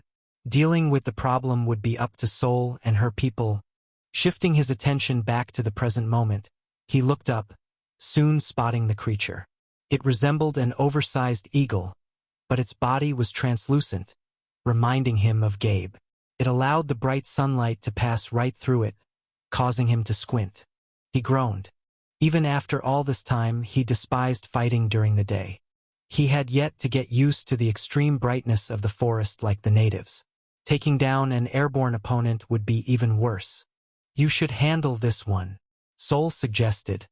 Obviously, Lat couldn't fight it by himself, and they didn't want to wake Do up just yet. It was his turn to rest, which was why they'd taken a break. The green was currently sleeping a few meters away from them, so it had to be either Soul or Percy taking down the intruder. "Feeling lazy?" he asked. She rolled her eyes. No, I just think it's good training for your homing spell. Percy nodded, tacitly agreeing with her. It was a fast, airborne opponent. That alone would make it challenging to hit. The fact he had a tough time looking at it directly also helped. It would prevent him from subconsciously trying to control his mana, allowing his constructs to do their thing. All right, he said, getting up. Keep the dance active. I can't work on 2 new spells at the same time. Maintaining the boosting art wouldn't be easy without his help. But she should manage. The Mirror Lake was still about a week away, but it had already started affecting them, allowing them to accomplish twice the results with half the effort. Its influence was still subtle, so he couldn't quite put his finger on what it did exactly, but it should help him progress with his spells a little faster. Drawing some mana to his hands, he manifested 2 sickles, yet he didn't stop there. He expelled more from his pores, forming another 4 weapons spinning by his side. Realizing it had been discovered, the eagle let out a shrill cry. It dove towards him, its pale eyes filled with hunger. Chapter 332. Nostalgic. Objectively speaking, the fight wasn't going well. Percy's spinning sickles just about managed to keep the bird at bay, preventing it from tearing him to shreds. But he didn't have an easy time landing a hit either. In fact, he'd come closer to slicing Lat's soul up by accident a couple times, forcing the man to retreat behind a large tree. Not that the wood would offer much protection from the soul mana, but it seemed to put the Yellowborn at ease. If that wasn't enough, Percy had to fight with his eyes closed, unable to tolerate the burning rays of sunlight for too long. Sadly, it meant he had to forsake both soul vision and his regular sight, relying solely on mana sense to track the creature's movements. This only made everything even harder. Still, a grin was plastered all over his face. Against all odds, Percy was enjoying the battle. Over the years, his arsenal had expanded with all sorts of new additions. Circulation, his pure affinity, reinforcement, affinity fusion, runecrafting, his mutation and his spectral trait. He'd spent a lot of time mastering all those disparate components and integrating them into his spells, but he'd arguably neglected his original soul affinity in the process. That was the one thing he'd had for most of his life. For a decade longer than everything else, in fact, even if he hadn't known much about it during his childhood. Feels good to return to my roots. And how fitting was it to work on his new attack using his sickles. It was the first spell he had ever registered. His parting gift.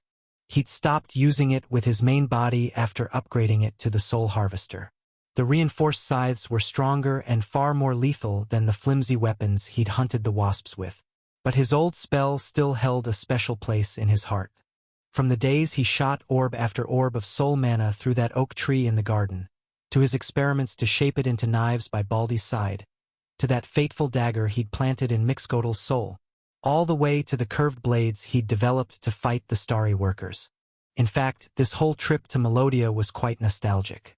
If he ignored all the pressure and bloodshed, that is, it was an excellent opportunity to reconnect with one of his previous hosts, and to explore his primary affinity further, to discover things about it he'd never known. Just like he had elevated the pure affinity to something others would envy, he knew there was more to soul mana that he had yet to learn. Alas, the new spell proved a bit tricky to master. Soul had taught him to let go of his mana, to trust it, allow it to do its own thing, and that had been enough to breathe some life into his constructs. The spinning sickles could already adjust their trajectories by themselves, inching closer to his targets. But there was a reason it was still a crude spell, a far cry from his host's own ability. Hurling 2 more sickles at the eagle, he watched it effortlessly dodge them with a casual flap of its enormous wings. At least, the intense gust of wind passed harmlessly through the ethereal weapons, unable to touch them. Yet the damage was already done. The parting gifts flew away, missing their mark by several meters. They tried to adjust course, shifting upwards in a wide arc, but it was too late. In the end, they disappeared into the distance. Percy clicked his tongue. Well, Soul's tongue. Okay, I can't just ignore the weapons entirely. I need to work alongside them. This story has been stolen from Royal Road. If you read it on Amazon, please report it. The first step had been to weaken his hold on the constructs, letting them fly by themselves. The second step would be to strengthen his hold again. But instead of getting in their way, inhibiting them, like before, he would have to cooperate with them. It was easier said than done, though. He would have loved to ask Soul for another tip, but she was currently busy keeping their boosting art active. And she was doing an admirable, if imperfect, job at it. Maintaining both the internal and the external conversion wasn't that hard given the abundance of soul mana, but keeping the whirlpools in place was.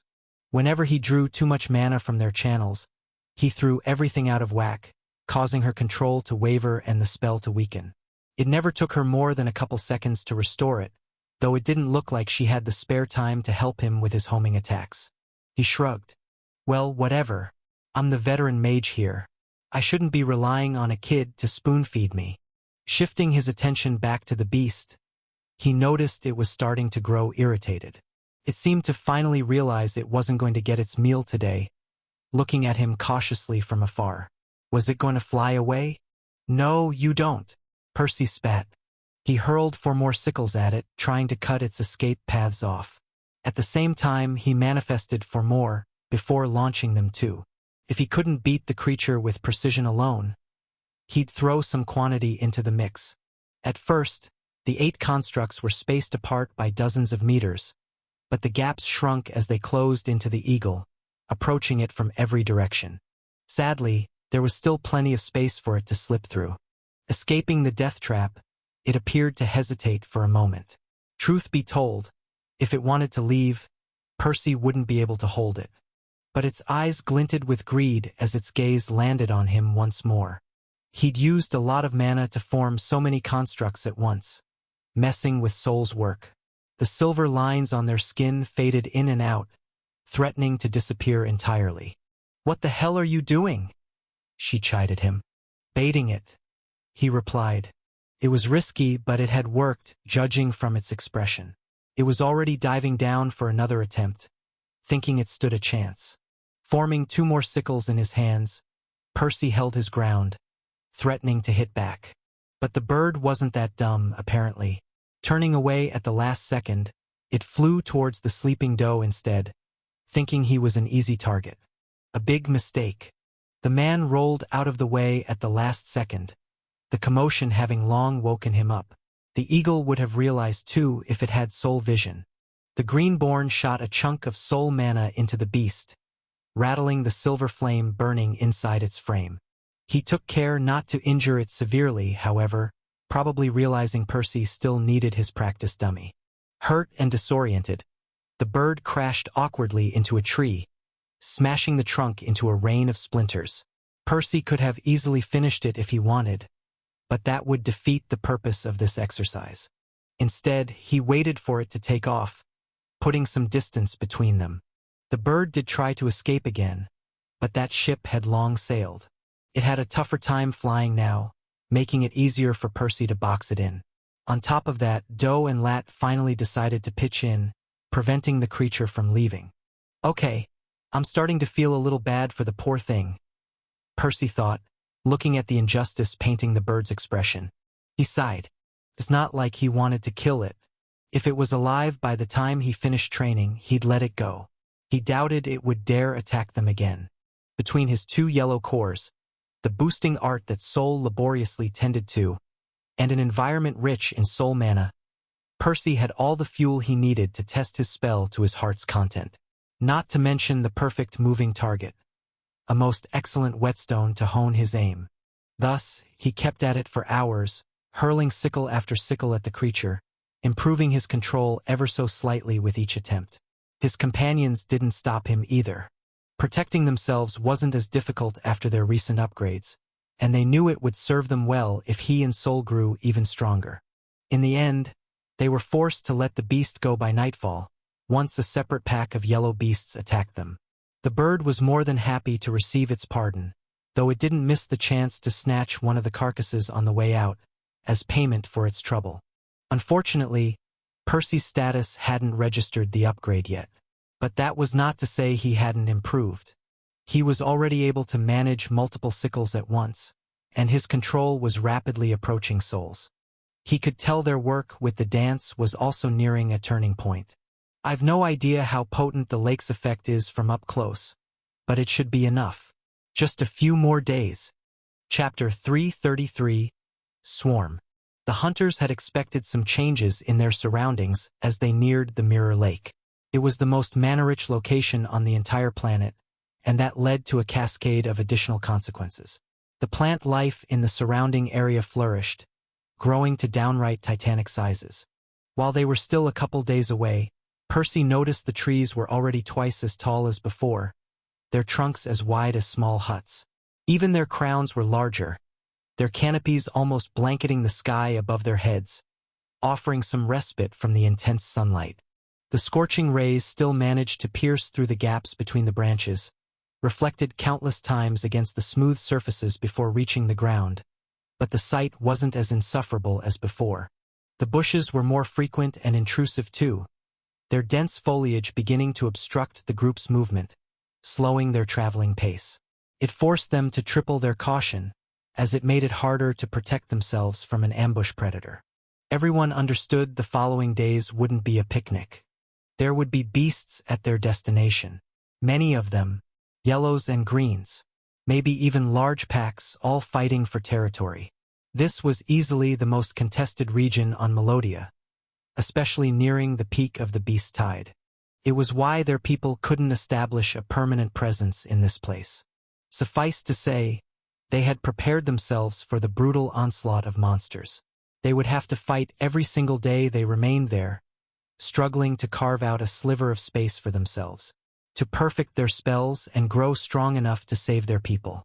But they hadn't expected they would run into a different obstacle entirely.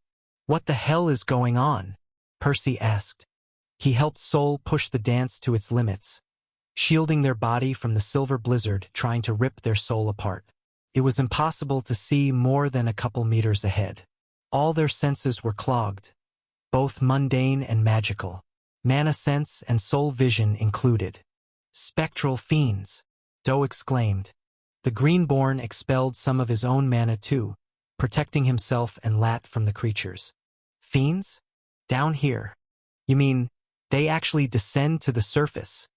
Percy had thought the fiends only roamed the vicinity of the planet like scavengers, waiting for a dying soul to feast on. They were quite dangerous for a disembodied soul, as he had found out the hard way, but not to a healthy one still living inside the protection of its body. Even if they lowered their defenses, it would take a while for the fiends to do any serious damage. On the other hand, the creatures themselves were a lot more vulnerable. Showing themselves to a Melodian was risky, as even the simplest soul spell could rip them apart. Usually not unless somebody baits them, but they can't resist the attraction of the Mirror Lake. Doe explained. "Our ancestors have always encountered some in their expeditions. Not this many though. I have no idea what's going on." Listening to the Green's words, Percy grimaced. Fighting against the beasts would have been bad enough. Shielding themselves from the fiends while doing so would only make things worse. Reducing the flow of mana to his eyes, he weakened soul vision to a more bearable level, trying to better discern their shapes. Many of them had clung to their makeshift barrier, gnawing it down slowly. Others whizzed by them at ridiculous speeds, their blurry trails barely visible. Some slammed violently into the shield, sending ripples through it. Fine-tuning his ethereal sense some more, he was able to make out more details. They looked like overgrown bugs, their sizes ranging from tiny like pebbles to as big as Sol's fist. There were all sorts of different kinds, but they all carried some otherworldly features, distinguishing them from corporeal lifeforms. If you discover this tale on Amazon, be aware that it has been stolen. Please report the violation. There was one of those spider-like fiends he'd absorbed right above his head, trying to dig through the barrier. An Argalios. It had over a dozen legs, bent in all sorts of unnatural directions. Next, Sol pointed at some kind of cricket crawling near her right shoulder. It was as big as the tip of her thumb. It had 3 wings rubbing them together, but no sound came out, at least none that Percy could hear. "That's a Synthetis. The one Ray had," she said. some sorrow seeping into her voice. At any rate, this wasn't the time to marvel at the creatures. Protecting themselves wouldn't be hard in the short term, but keeping this up for a month? Stand close. We'll take turns maintaining the barrier. It should get easier once we all upgrade our boosting arts. Do said, walking next to Sol, dragging Lat with him. Percy sighed, not looking forward to this. At least, the beasts wouldn't have it easy either. Their lack of a soul affinity might make them less appetizing to the fiends, but they wouldn't be able to defend themselves. Hopefully there would be fewer enemies at the lake than they had expected. It's not sustainable. Lat groaned once the trio reached the lake. Luckily, they hadn't seen any beasts during the past couple of days, confirming Percy's guess. However, the swarm of spectral fiends had only grown denser. By now, their shield was completely covered, forcing them to deactivate soul vision entirely to watch where they stepped. The mana combined with the buzzing creatures obscured their regular sight too, but at least they could see a couple feet past their noses. If that wasn't enough, the fiends were consuming their mana at a much scarier rate. Individually, they couldn't do much, but a few hundred of them were certainly an issue. The only reason the trio hadn't succumbed yet was because their boosting arts were easier to use than ever before, allowing them to barely keep up with the consumption. But a single person was no longer enough to protect the group, so each had to pitch in for 2/3 of the day.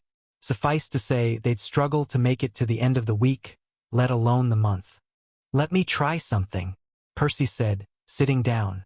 Picking a smooth piece of bark from the dirt, he gathered some soul mana to his finger.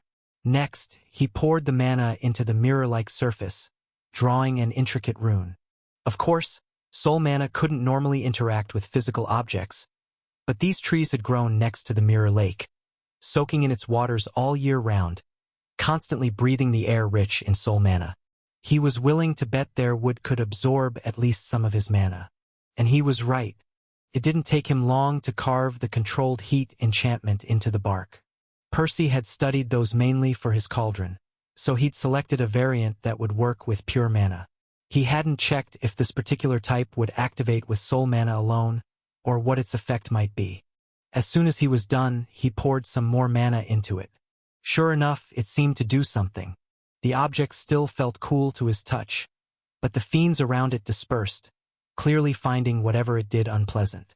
He didn't know if it was Sol's flesh protecting her own soul from the effect, or if it just wasn't potent enough to affect a sapient, but this might work. "Help me gather more bark from the trees," he told his companions, lighting up a spark of hope in their tired eyes. Over the next several hours, the trio assisted Percy as he equipped all of them with runes. He would have forged a suit of armor for each of them if he had enough fused mana for it, but that wasn't currently an option. They had to make do with a few pieces of bark embedded in their clothes. "Much better," Do exclaimed after realizing how much easier it was to keep the fiends at bay. It wasn't perfect because they still had to fuel the enchantments with mana, and there were several gaps between the runes. That said, it was twice as efficient as before, meaning that even Lat should be able to protect the group by himself. "It's just a proof of concept," Percy shrugged. "Take your tent out. I bet we can fit even more enchantments on it." Sadly, the ambient mana wouldn't just flow into the runes by itself without a mage's will guiding it. And Percy didn't know any runes that drew ambient mana from the environment. If he did, he could have made the enchantments self-sustainable. Especially here. This wasn't something he'd focused on in the past because all his constructs required a lot more mana than they could get from the air around them. Many of them even required specific types, which weren't that abundant normally. Thus, he'd always relied on his own reserves to fuel his enchantments. He sighed. "Something to revisit in the future, I guess." A day later, the trio had finished fitting both their tent and their clothes with even more runes, cutting their consumption massively. Having protected themselves from the swarm, they could now focus on other matters. The lack of visibility was still a problem, leaving them open to an attack. But the relative absence of beasts helped.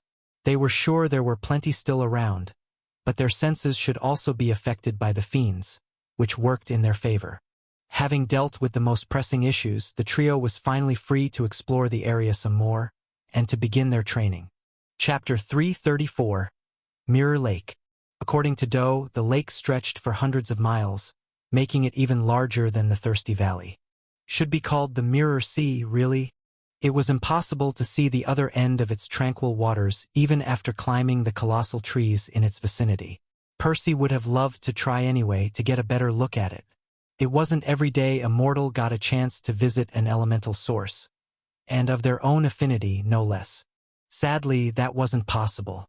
Fueled by his mana, the heating enchantments formed an invisible bubble around his body, one that the swarm of fiends dared not trespass.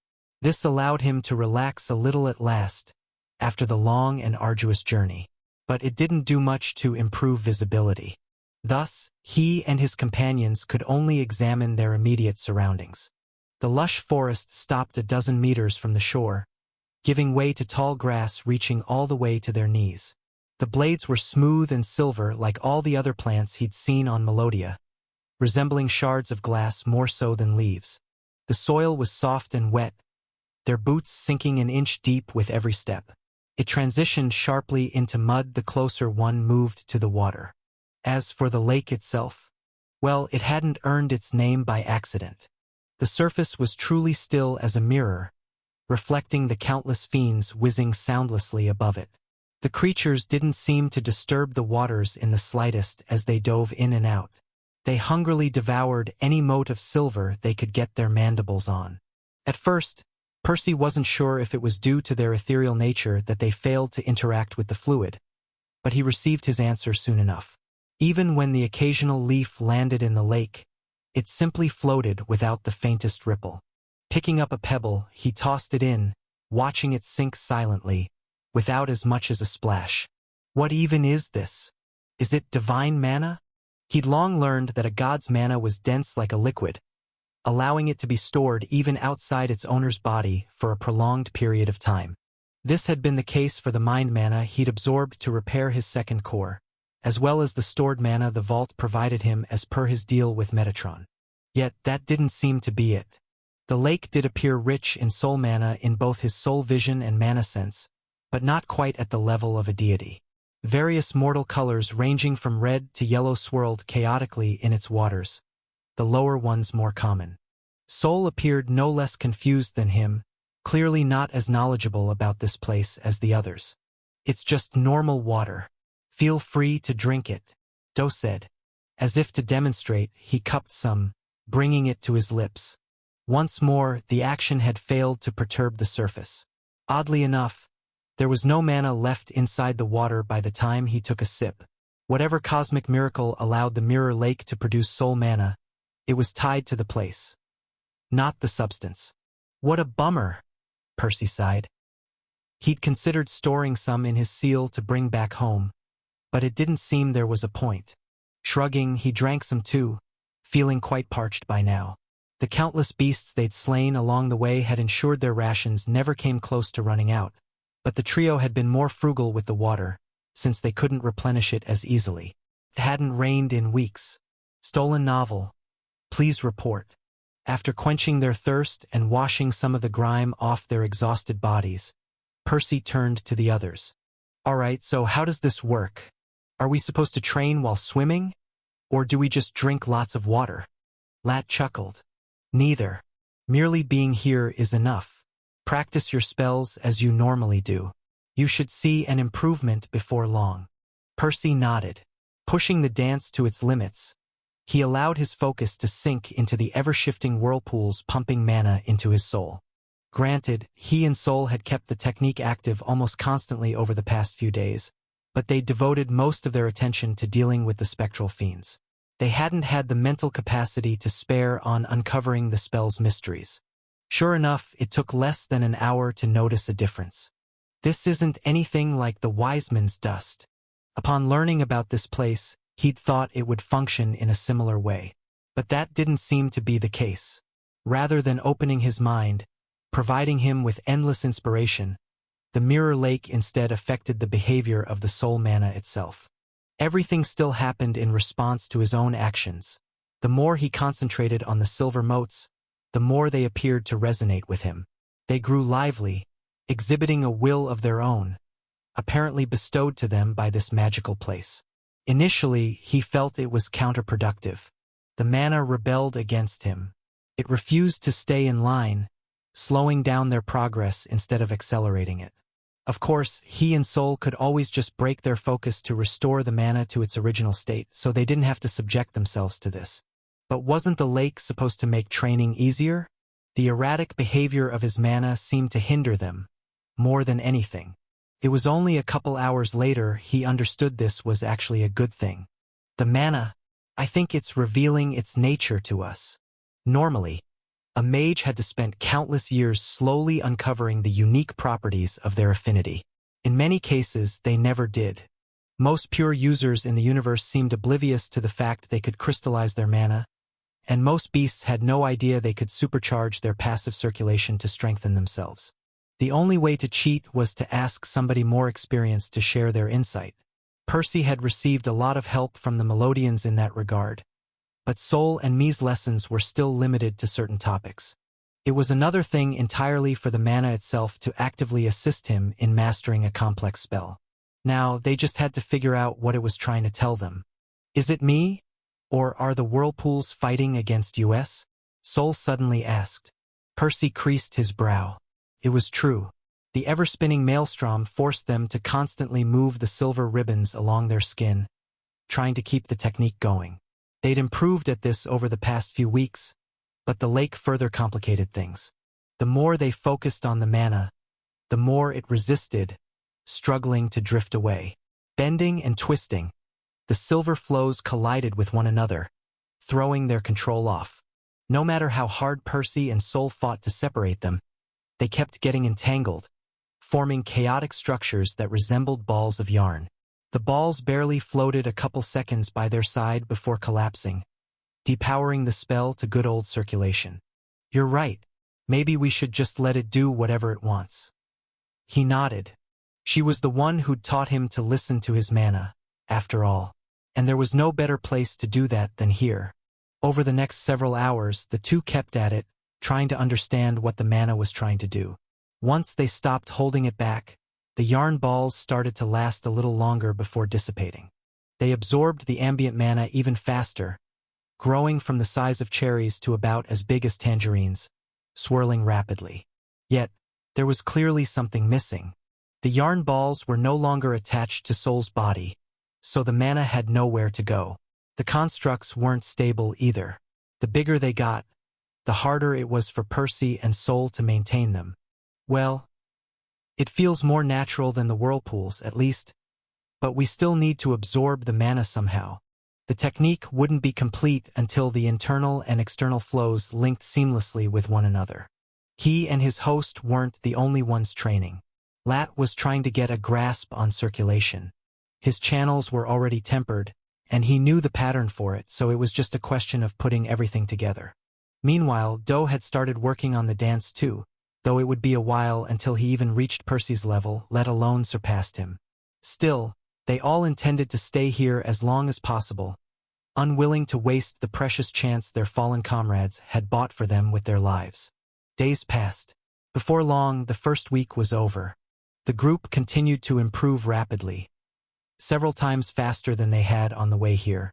The effects of the Mirror Lake had seemed subtle at first, but the elemental source proved worthy of its reputation. It appeared they weren't destined to spend their time here in peace, however. On the 9th day, the Melodians finally got discovered by a herd of ravenous beasts. And it was a nasty one, capable of threatening even them. Chapter 335. Wisps. 7 green beasts. Together, Percy spat, cursing inward at their bad luck. Back on Remier, one would be hard-pressed to find even 2 or 3 greens of the same species, let alone this many. At least if special locations like the fungal spire were excluded. But perhaps it wasn't that surprising. On Melodia, the creatures had an entire continent mostly to themselves, with very few sapients to cull them.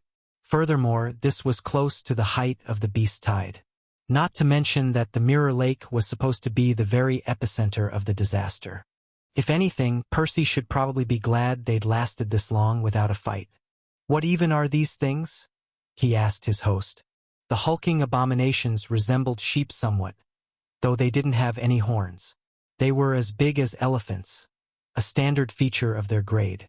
Their wool, if it could even be called that, was rough, sporting a dull gray color, making it closer to steel wires. Their cloven hooves sank several inches deep into the ground with each thunderous step, the squelching mud doing very little to slow them down or to mitigate the tremors. Sol smiled bitterly. They're called jagreets. They're cute and cuddly at red. No larger than my fist, and they only eat leaves. I've heard they make for great pets. Percy felt the urge to chuckle. Leaves? Huh? Well, whatever the creatures had eaten at the lower grades, it didn't matter. Virtually no herbivores remained so by the time they reached green. It had been about 10 minutes since the small herd stumbled upon the Melodians. The beasts had probably circled the lake in search of food. And, well, apparently they found some. He had no idea why there wasn't a single yellow among them, though. Perhaps their weaker kin had already been devoured by other predators. Or maybe it was the green sheep themselves that had cannibalized the rest. Not that it made the situation much better. Percy and Sol had taken it upon themselves to hold 3 of the creatures busy. Their boosting art was still incomplete, as they had yet to figure out how to properly reabsorb the yarn balls into their channels. At the moment, they clumsily tore them apart, trying to untangle the silver strands, pulling whatever remained into their pores. It sort of worked, but they lost over 2/3 of the ambient mana in the process. Inefficient as it was, the spell was relatively stable at least, providing them with a slightly greater boost than circulation. The abundance of mana in the environment helped too, allowing them to unleash a storm of spinning sickles at their opponents. Doe was facing just as many by himself. He hadn't made much progress with the dance yet, but his green core and circulation were more than sufficient. His attacks resembled the homing bird Sol had used before switching to Percy's parting gifts. Pretty much all the Melodians fought in the same way. It was probably a staple of their culture. On the other hand, Lat was having a tough time keeping the 7th creature at bay. He'd managed to complete circulation over the past week, which certainly made his life a little easier. Sadly, that wasn't enough to fully bridge the gap. The good news was that the beasts weren't that fast, so it wasn't difficult to hit them. However, their souls were even stronger than other creatures they'd encountered so far, probably a requirement to survive under the relentless onslaught of the spectral fiends. Thus, they didn't have much trouble shrugging off most of the damage they took. Painful as the soul injuries were, it would take many of them to bring the monsters down. If it was just that, the hunters might have won already. But they all had to fight while fueling the enchantments on their clothes, lest they got swarmed by the fiends. This ate away at both their mana and their focus, making the fight even harder than it had to be. We won't last much longer at this rate, Sol warned. Percy gritted his teeth, knowing she was right. She and Doe were doing okay, but Lat wasn't. His opponent had nearly trampled on him a couple of times already, and it was only a matter of time until he got unlucky. But what other option did they have? Running away? It wouldn't be easy. The beasts had them backed to the lake's shore, cutting off their escape routes. If they made a big push, they might be able to break through the encirclement, but that wouldn't guarantee their safety. Sol and Doe would probably manage to ditch the creatures in the end, though it could easily take hours. Lat would most likely fall behind. There was also a good chance they'd get attacked by more beasts if they traveled far. No, there had to be a better way. Tossing a fleeting glance behind him, Percy caught sight of the lake's still waters boxing them in. They stretched as far as his eyes could see, which wasn't that much right now, admittedly, as the swarming fiends still obscured their vision. Support the creativity of authors by visiting Royal Road for this novel and more. "Run on the lake!" he yelled, loud enough for everyone to hear. As if to demonstrate what he meant, he leapt backwards, stepping on the surface of the water. Taken aback by his sudden move, Sol tensed, probably expecting herself to sink. But something else happened instead. Percy kicked against the liquid, meeting a lot of resistance. It allowed him to take a second step, and then a third, practically dancing atop the smooth surface. Taking advantage of the quick footwork of his boosting art, he put some distance from the creatures, gesturing at his companions to join him. How? Soul started to ask, but she seemed to have put two and two together mid-sentence. Technically, a yellow mage was already more than strong and fast enough to run on water, but it should have been harder and more exhausting than this. Doing it for a prolonged period of time, and while fighting no less, was ill-advised. But this wasn't exactly regular water. Or maybe it was, but at least it didn't behave as such. Percy was taking advantage of the lake's unique properties. The surface of the liquid appeared exceptionally resistant to deformation, so everything that fell inside it was affected in a binary way. If it was denser than the water, it would sink quickly and soundlessly, otherwise it would float. There was no middle ground, no slow sinking or splashing, or floating near the surface. The barrier separating the two behaviors was steeper than normal.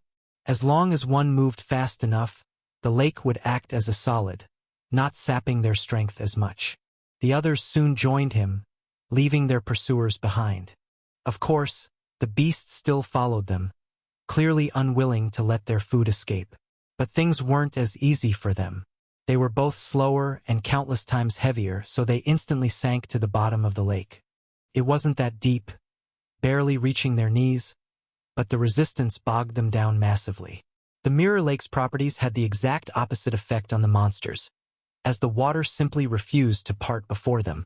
The Melodians finally got a chance to catch their breath, though they continued to hurl a rain of spells at their opponents from afar.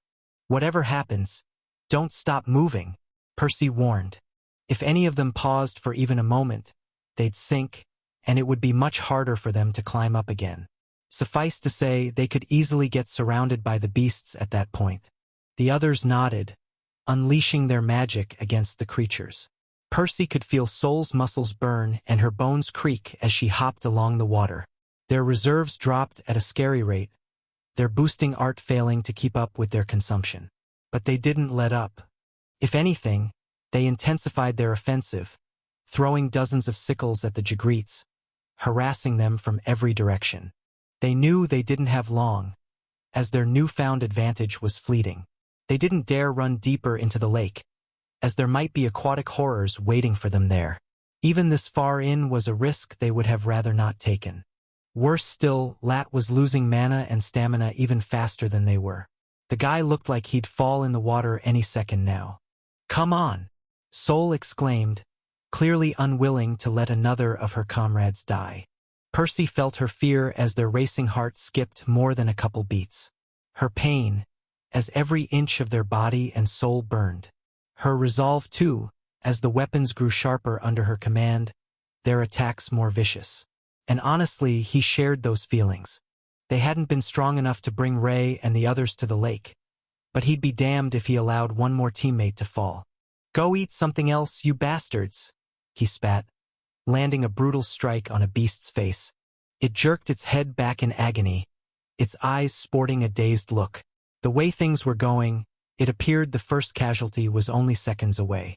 Would it be one of the monsters, though, or would Lat be the one to lose his footing, thrusting himself at their non-existent mercy? Yet something else happened instead, something that nobody could have expected. Seemingly in response to Percy's and Soul's unyielding passion, the yarn balls ignited, a cold flame soon devouring them. Rotating even more violently than before, the silver wisps drew the ambient mana faster, growing at an alarming rate. Each barely took a second to escape Percy's control, forcing him and Soul to break them up, to salvage whatever mana they could from their remains. Their efficiency was even lower, as they now failed to absorb over 80% of the mana. Yet they still regenerated more than before, in absolute terms, allowing them to unleash more attacks on the beasts. There was clearly one final piece missing from the boosting art, but it was already powerful enough to save the day. Even better, the fiends around them were drawn to the silver wisps, only to get incinerated by the fire. Whether it was the violent rotation that ground the creatures into nothing, or some other property of the constructs, Percy didn't know. Nor did he care. They were finally free to deactivate the enchantments on their clothes, fully focusing their efforts on the beasts. He and Soul manifested more sickles, hurling them against the creatures. There were way too many weapons to control individually by now, even for the two of them working together. Even with the elemental source breathing life into their mana. Even with Soul's greater mastery of the spell. So they didn't bother to control them all. Instead, they focused on the collective behavior of the attacks. Countless sharp edges spun like crescent moons, surrounding each of the bastards in a cyclone of death, shredding their souls one tiny incision at a time. The sickles were nothing more than parts of a greater whole now. It was the cyclones that he and Soul had to direct, not their numerous components. The first of the beasts let out an agonizing roar, collapsing into the lake. The impact caused the area to quake, sending a violent tremor through the surface. Still, the substance merely shook like a metallic sheet would, not a single ripple coursing through it. Percy and Soul ignored that. Retrieving a third of their constructs, they sent them against Lat's opponent, finally relieving some pressure off their companion. It didn't take long for the second beast to fall and then the third, but they didn't allow themselves to relax. Entering a trance, they reveled in the insights afforded to them by the Mirror Lake. They studied the silver wisps burning beside them, strengthening their boosting art. They played with their weapons as they flew faster than before, and with innate purpose, responding to their emotions and their will.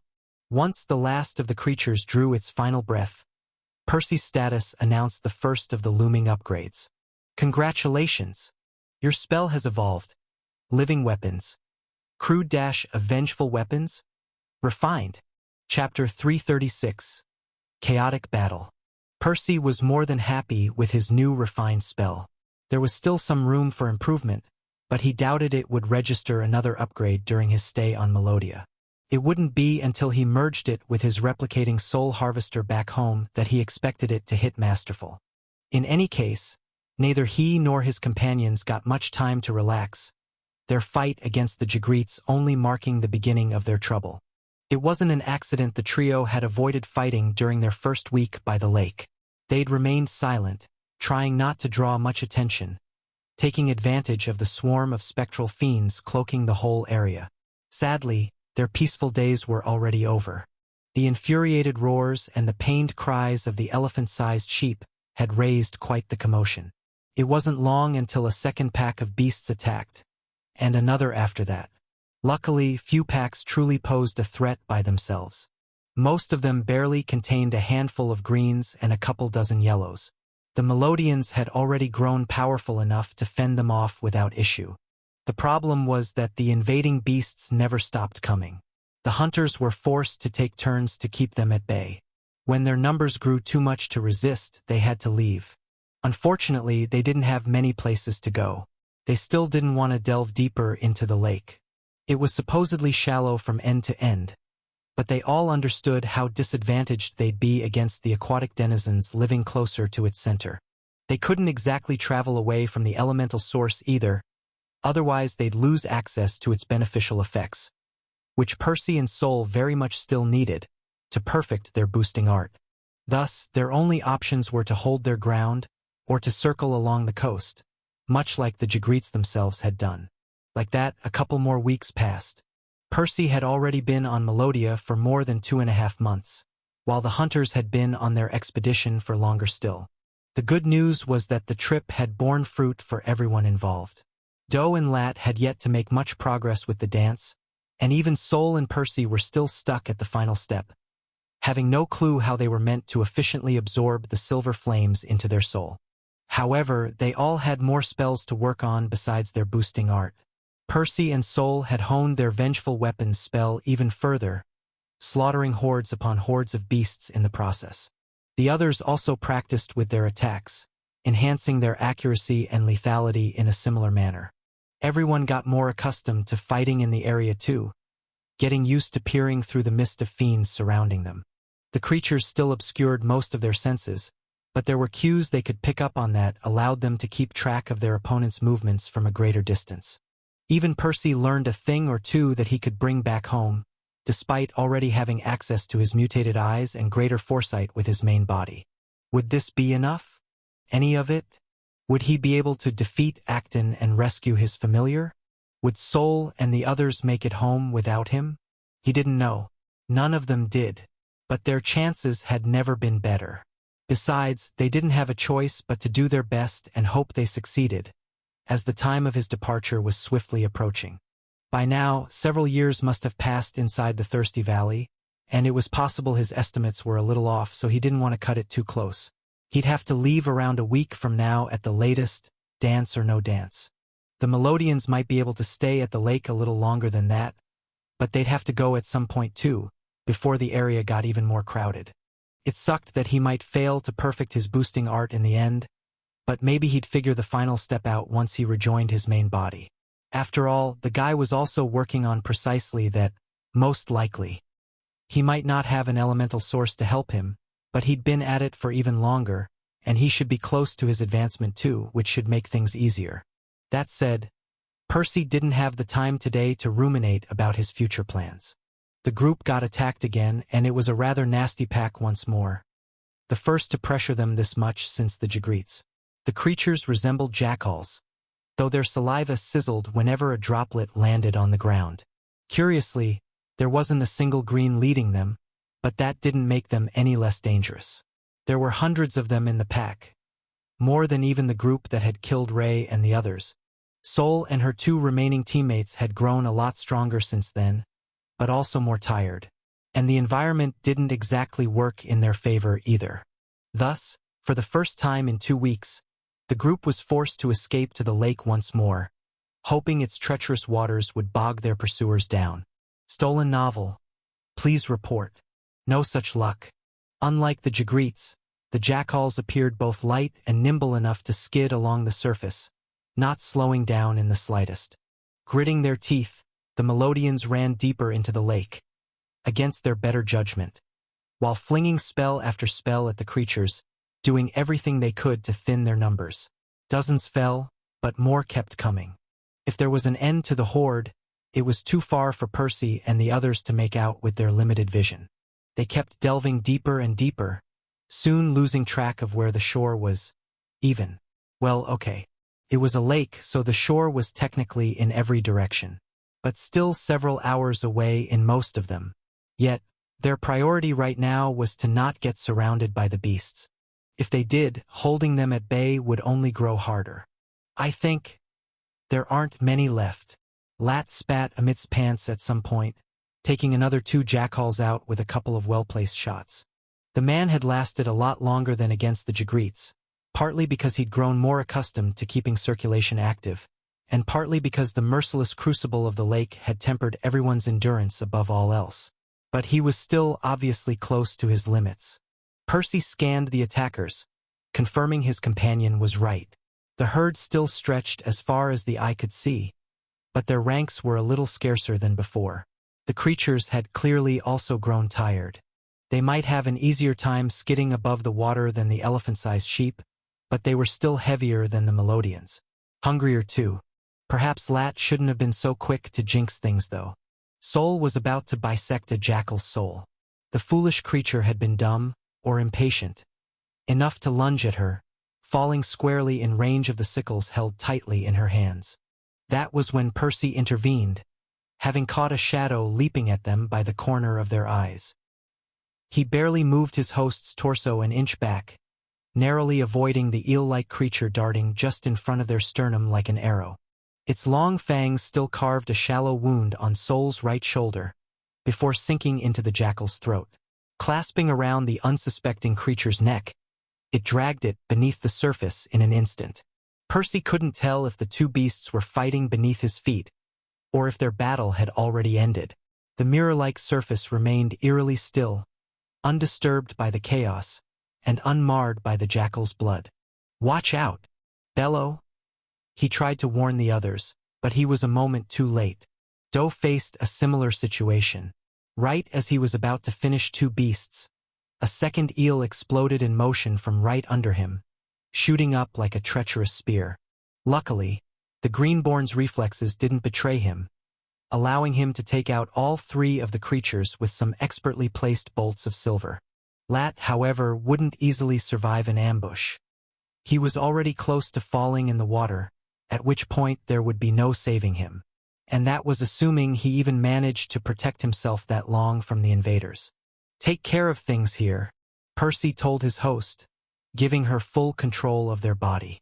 At the same time, he allowed his senses to sink beneath the surface, trying to track the eels down. His regular sight couldn't penetrate even an inch into the water, but his soul vision and mana sense were a little better.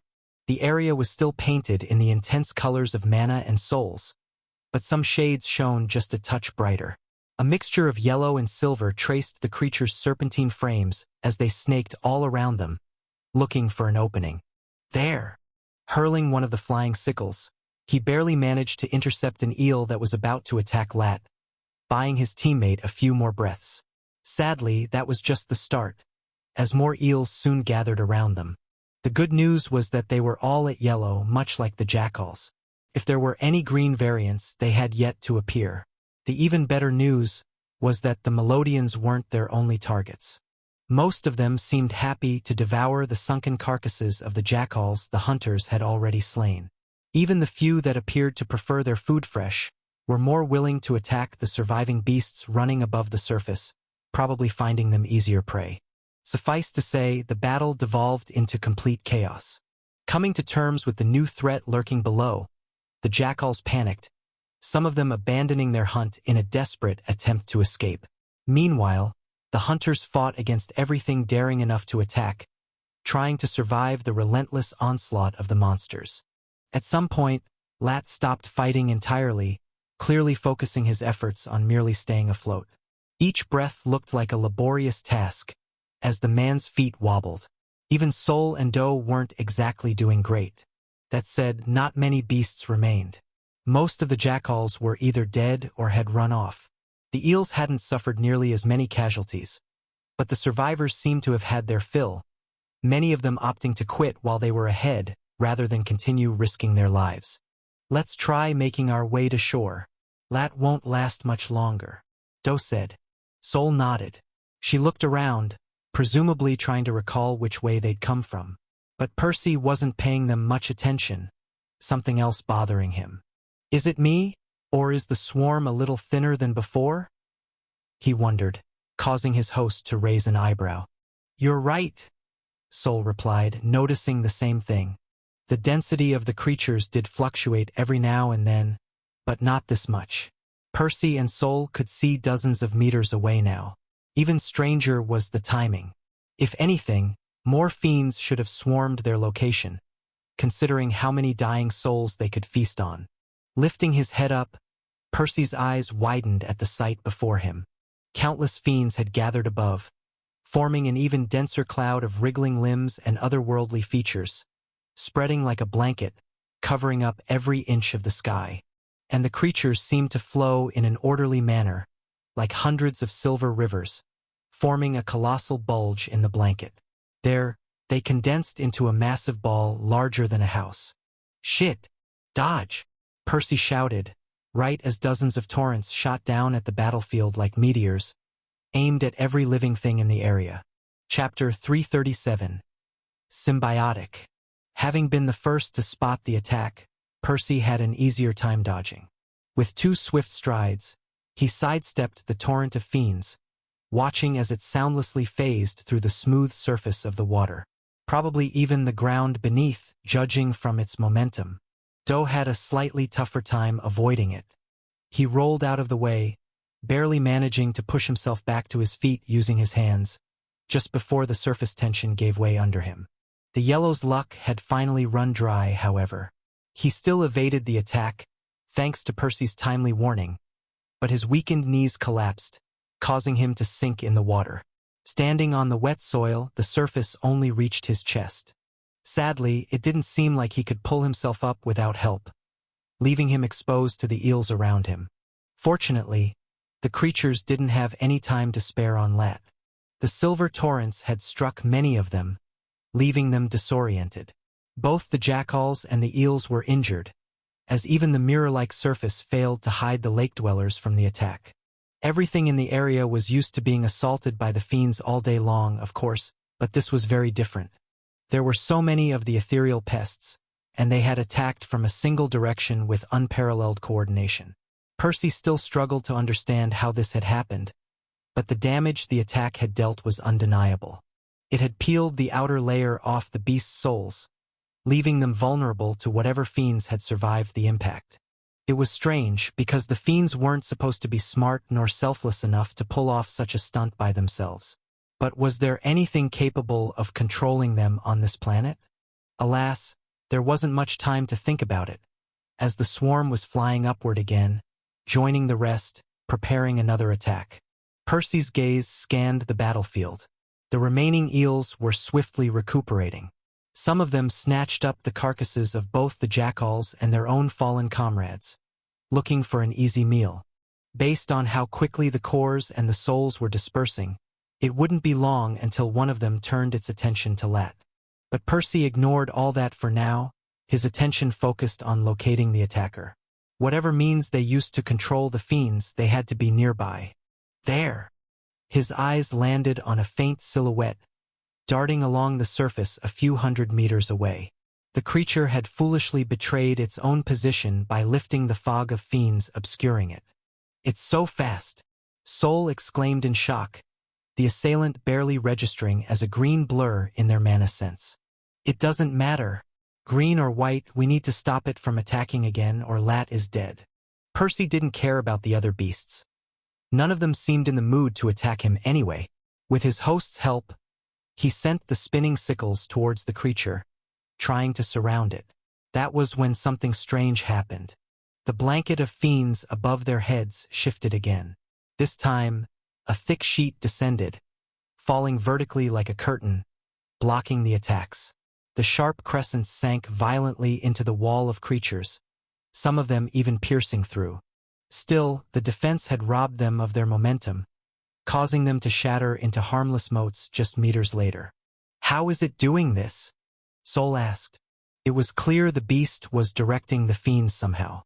Percy hadn't heard of anyone or anything on Melodia capable of controlling the fiends. Judging from his companions' shaken expressions, they hadn't either. But there was no question that it was doing precisely that. Even if the past two moves could be considered coincidental, the fact that no fiends seemed to approach it sealed the deal. "Doe!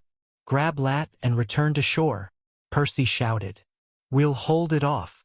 At the same time, he manifested a new round of sickles, hurling them against the beast, forcing it to defend once more. The half-assed spell didn't achieve much, other than delaying the creature's next attack by a few more seconds. Stolen content warning. This content belongs on Royal Road. Report any occurrences. The Greenborn tossed Percy an uncertain look. It only lasted a moment before he nodded, his expression grim. Making his way to his sunken teammate, he grabbed his hand amidst hops, helping him up. The poor guy was too tired to resume dancing, so Doe just flung him over his shoulder, about to bolt away. "Just leave me here. Escape with Sol. My life is less valuable than either of yours," Lat muttered, tears streaming down his cheeks. Everyone knew there was some truth in his words. Not that Lat hadn't pulled his own weight over the past month. Quite the opposite, in fact. There had been plenty of times when his contribution had been undeniable. For example, whenever Doe or Sol had to sleep while the other fought against the beasts, Lat was there to lift some of the pressure off them. Regardless, there was no denying that he was less important to the expedition's success. If either of them died, it would all be over. Meanwhile, if Lat perished, there would still be hope. They all understood it, but nobody was willing to compromise any more than they already had. To sacrifice another teammate, even if it meant putting their mission at risk. "Sol, Percy, you have to make it back at all costs. You know that, right?" Doe asked. Sol replied by clenching her weapons tightly, her eyes glinting with resolve. Percy was on the same page, more or less, though he did have one last card to play if things went south. If it looked like his host was about to get killed, he'd open a portal to the vault, saving her life against her wishes. It would suck for her and her people to essentially sell their entire planet to Metatron. And Percy might also lose access to the Mirror Lake forever. But the Melodians would be screwed anyway without her, and this was better than letting her die, so he wouldn't rule it out preemptively. Let's hope it doesn't come to that. Do ran away, gathering some mana in his free hand, presumably to defend himself in case another eel tried to attack him. Meanwhile, Percy kept his eyes open for the inevitable retaliation of the mysterious beast, while trying to make out its features. It was hard because it was quite far and moved extremely fast. His attacks didn't help either. Now that most of the other creatures had died or otherwise evacuated the battlefield, it was free to focus exclusively on Percy and Sol. The torrents of fiends were thicker and more frequent, shooting at them from all sorts of insidious angles, forcing them to evade them by the skin of their teeth. It seems to have a symbiotic relationship with the fiends. Coordinating with the swarm, it was able to take down pretty much anyone and anything it stumbled upon. The fiends ate the souls, while the monster consumed the cores. Or at least this was Percy's guess. He had no idea how the creature had evolved such a treacherous ability, but it made it extremely powerful in this place. Anywhere else, it would probably be weaker than the average green. It didn't appear to be that strong physically. It resembled a praying mantis, but without the claws. Percy caught glimpses of it momentarily squatting on all four of its long legs, but it had to keep hopping to remain afloat. It was only slightly taller than a Melodian, making it the smallest green beast Percy had ever seen. Its lighter frame coupled with its exceptionally powerful limbs was what allowed it to stay above water. Whenever it jumped, it sent a single ripple through the water, accompanied by a crisp ting. Ever since Percy arrived at the Mirror Lake, this was the first time he saw anything capable of disturbing its still surface even slightly, demonstrating how much force the creature's muscles unleashed on the liquid. Its carapace was a milky white, making it that much harder to spot against the pale backdrop of the elemental source. Finally, two large antlers extended above its head. They were jagged and chitinous, and they seemed to click together whenever it gave the spectral fiends a new command. Let's do this then. Pushing the dance to their current limit, he felt the silver wisps collide against their soul, a fraction of the mana seeping through their pores. At the same time, they expelled some of the mana they had already refined, manifesting several more sickles by their side. The blanket of fiends above their heads rolled and tumbled, as if brewing a violent storm. The mantis leapt towards them a few times, cutting the distance separating them by half. It was probably easier for it to command its minions from up close. Was facing the monster alone truly the right move? Percy didn't know. He could have tried escaping with Do, but the beast would have caught up. It was clearly faster than them. The only other option would have been to leave Lat at its mercy, joining forces with the Greenborn to fight it together. He and Sol had surpassed their leader, but not by much. With Do's help, they would have certainly won, at the cost of their teammate's life. But he didn't regret choosing to stand his ground, or well, his water. Unlike the time with Ray, there was a way for all three of them to survive this time. And Percy would be damned if he didn't at least try to grasp it. He dashed toward the creature, as it hopped back, trying to maintain a fixed distance. At the same time, it ordered the fiends to attack. They descended in all sorts of intricate formations, from dense orbs to thin streams, not unlike a mage's spells, actually. The sickles, too, spun in every direction, forming numerous silver cyclones. A beast and a woman were about to clash, to determine the fate of their world, whether they knew it or not. The former wielded 1,000,000 spectral fiends. As for the latter, just one. Chapter 338. Faces. Rivers of fiends shot at Percy and Sol from every direction, the swarm flying soundlessly above the still water. The only sounds breaking the eerie silence of the lake were the crisp notes released by the beast's powerful hops in the distance, as well as the girl's rhythmic breaths. "We're at a disadvantage," she said. Percy nodded, having noticed the same. The mantis wielded the swarm like a mage would their mana. The only difference was that the beast wasn't limited by the capacity of its core. It instead had an endless supply of fiends to order around. Many died blocking the spinning sickles, but more flew in to replace them. The good news was that Percy and Sol weren't as limited by their cores either. The dance, incomplete as it was, worked by drawing ambient mana. And the air here was rich with soul mana, making their job easier.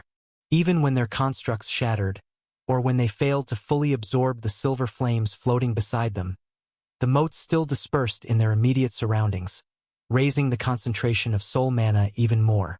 One side possessed a single green core, the other two yellow ones boosted by a spell. But it looked closer to a battle between blues, ignoring the absence of any domains, of course. That said, the mantis was fast enough to maintain its distance, and the malleable curtain of fiends made it nigh impossible to breach its defenses. On the other hand, it had an easier time reaching Soul with its own attacks, each powerful blow threatening her life. With Percy's help, she danced atop the lake, jumping and pivoting and weaving, to dodge the hungry fiends, whatever insidious formation their master forced them in. But they knew this wasn't sustainable. Sooner or later, they'd make a mistake, and they might not live long enough to make a second one. Hold on. There's another card we've yet to play, Percy said. Reaching into his storage, he summoned his solitary scythe, gripping it tightly with both hands.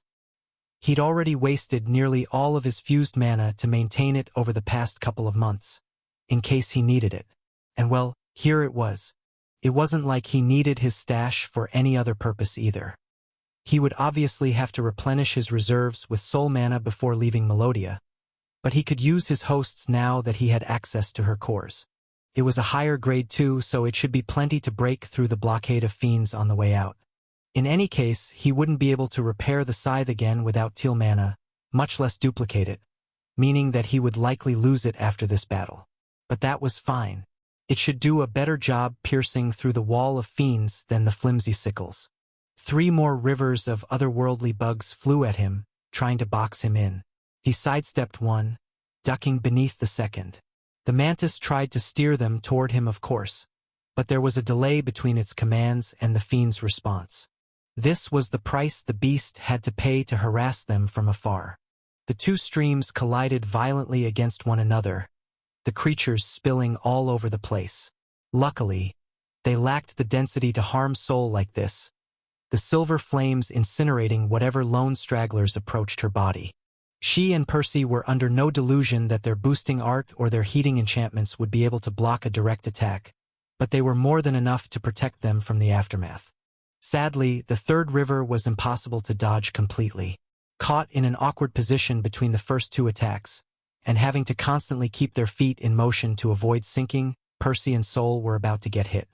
Calling over whatever sickles still lingered around them, Percy flung them against the incoming fiends, shredding a portion of the blast, just enough to buy his host a second or two. The swarm overwhelmed the weapons soon, but Soul was able to leap to safety by then. Unfortunately, their maneuver just now had cost them over half of the sickles they'd accumulated since the start of the battle, and they needed as many as they could get to open a path for the Soul Harvester. "Help me replace them. We might only get one shot at this," he said, getting a nod back. Pressing on its advantage, the beast continued to harass them. Percy and Soul dodged what they could, trying not to waste any more of their constructs. It wasn't always possible, but they did manage to craft a few more over several minutes. "Good enough?" Soul asked, clearly getting impatient. Percy didn't blame her for it either. The mantis had attacked them right after they'd spent hours fighting the jackals and the eels. Even the days leading up to this hadn't exactly been a vacation.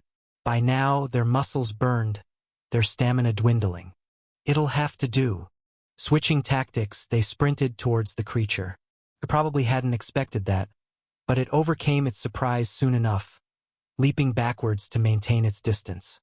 At the same time, it sent more fiends after them, trying to slow them down. Dodging the attacks clumsily, the two shot their sickles at the beast, hurling the Soul Harvester right behind them. Another curtain fell from above to block their spells, stopping the smaller constructs in their tracks. Still, they'd weakened the barrier enough for the scythe to cleave right through it without issue. The author's narrative has been misappropriated. Report any instances of the story on Amazon. Powered by Percy's willpower. Soul couldn't pitch in, as this one had been crafted by his main body. The weapon picked up speed, flying right towards its target. The beast hopped several times in quick succession, trying to avoid the construct. It dodged the first blow, and even the second, but Percy's latest attack wasn't as easy to shake off. Aided by his new spell, the scythe changed course repeatedly, almost as if it had a will of its own, carving a vengeful path towards the mantis. Realizing it wouldn't be dodging this one, the beast summoned more fiends to impede the weapon.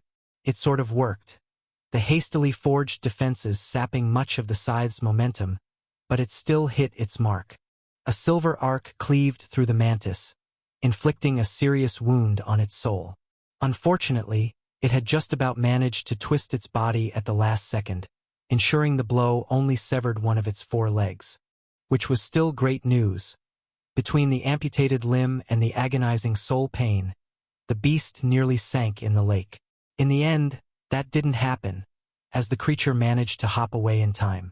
However, it was clearly weaker and slower than before. It didn't even have enough strength to send a ripple through the surface anymore. Its soul is more fragile than the other beasts, Sol noted, some hope finding its way into her eyes. She clearly hadn't expected their attack to deal so much damage. Then again, it wasn't that strange. The beast had probably spent its life living by the lake. It collaborated with the fiends, and it had never encountered any Melodians, so it didn't really need a stronger soul. If only we could take advantage of that. Percy smiled bitterly. The soul harvester hadn't survived the attack. By the time it even reached the creature, the fiends had mostly gnawed it down. As soon as the monster regained its bearing, it made sure to finish the job, leaving Percy and Sol without a proper weapon. Just seconds later, the mantis resumed its onslaught, its composite eyes burning with hatred.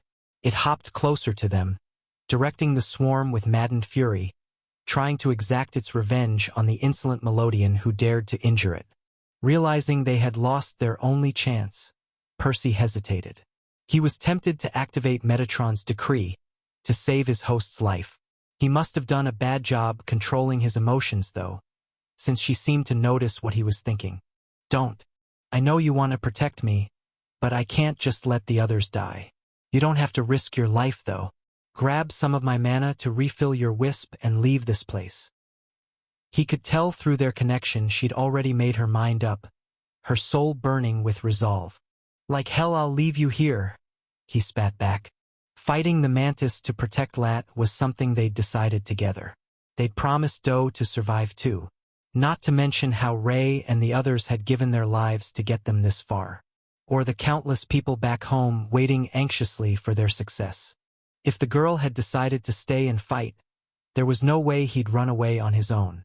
Having come to a consensus, the two threw everything they had into the fight. And something strange happened once more. Burning brightly beside them, the silver wisps absorbed the mana even faster. Within mere fractions of a second, they grew to the size of grapefruit before shooting into their body on their own. The cold flames slammed violently against their soul, every last drop spilling into their channels without fail. The immense pressure tore their pathways apart, but the flood of mana rushed to repair them just as quickly. The wisps pierced through their cores, as images flashed in front of their eyes. Visions of the harrowing battles they had fought, of Mi's last stand to protect his daughter, of Ray's decision to give her life for the girl's second core, of each and every hunter that had fallen since the start of the expedition. Next, the silver flames escaped from the opposite side of their body, having shrunk to the size of peas. They then began sucking the mana once more, soon returning to their previous glory, starting the cycle anew. Percy and Sol felt their body swell with strength. They sped through the battlefield like a comet, dozens of silver wisps of varying sizes following them closely like shooting stars. There were even more of them now than before. They grew faster too, entering their body one after the other, filling their cores with mana. Catching a glimpse of the flames, Percy noticed something else. Vague shapes had appeared inside them. Mouths, noses and eyes. Faces of people he recognized. Of Sol's father and her teammates. They cried shrilly as they sucked in the mana around them. Mourning their unjust deaths, perhaps? Or were they laughing? Celebrating their reunion with Sol? Their chance to fight by her side once more? He didn't know. He couldn't even tell if these people had truly returned from the underworld to help them, or if it was just their memories lingering on his host's soul. Either way, he vowed to honor their wishes. The mantis shot more rivers at them. Percy and Sol danced around them with unprecedented ease. They sank the parting gifts against the torrents, the silver flames igniting the curved edges, incinerating hordes of fiends in their wake. They forged more sickles, dozens of them, swirling around them like an endless hurricane, flinging them at the beast. They watched the silver crescent slice and burn holes into its defenses, soon shredding the wall into nothing. Several made it through, spinning towards the mantis in a rain of death. It jumped out of the way before bolting off. It must have realized there was no surviving this time. Giving up on its meal, it tried to escape. Unfortunately for it, it was much slower on 3 legs. Percy and Sol were much faster too. Shooting behind the creature, they noticed their footfalls now sent ripples through the lake's surface, each step leaving a crisp sound. The notes blended with the shrill cries of the burning faces, as well as Sol's rhythmic breaths and her racing heartbeat, filling the previously silent lake with a strange melody. It was raw, and it was final, promising a swift end to whomever heard it. The mantis commanded its minions to attack again, to stop them. The swarm certainly tried to do just that, but it was useless. Percy and Sol easily circled the violent torrents, their burning weapons cutting the fiends' numbers down sharply. And they kept closing the distance to their mark, their elegant steps growing more frequent as the savage tune neared its crescendo. Before long, they were upon the mantis. Turning around, it suddenly leapt at them, going for one last attack in its desperation. But its telegraphed move was easy to predict, now that the fiends no longer obscured its soul, and its body was laughably slow to Percy's current perception. Pivoting at the last stretch, he evaded the bug's mandibles, right as his sickle hooked around its neck, drawing one final arc on the beast's soul. A silver line thinner than a sheet of paper, really. He skidded behind the creature, letting its lifeless body sink into the water behind him.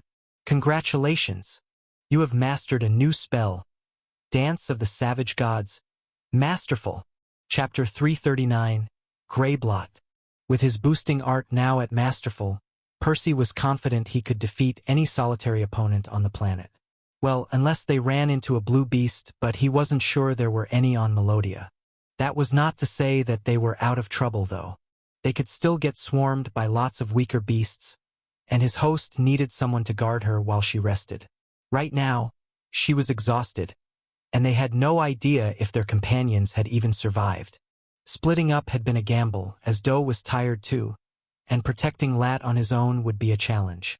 Not to mention that Sol and Percy didn't know which way the others had fled. Pick a random direction. Reach shore? Kill our way around the lake until we find them? He asked. Sol sighed. Obviously, neither of them was looking forward to another fight. Certainly not several hours of battles. Alas, this was their only option, and they had to rush too, as the others might be running out of time. At least, the trip out of the lake went smoothly. Maybe they'd just been lucky not to cross paths with the eels again. Or perhaps the aura of power they now radiated was enough of a deterrent.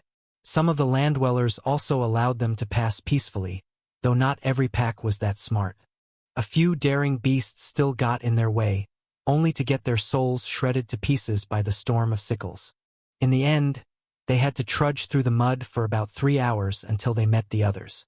Whether it was their faster traveling speed, or the lower number of enemies they had been forced to slaughter, the dance allowed them to cover vast distances relatively quickly. They'd only had to walk around a quarter of the lake's perimeter to find Doe and Lat. The two were alive, thankfully, though they hadn't escaped trouble completely. They were fighting a small pack consisting of 2 greens and a bunch of yellows. It wouldn't have been that difficult to battle normally, but without Sol and given their previous state, the Melodians had a tough time holding their ground. At least until Sol and Percy reached them.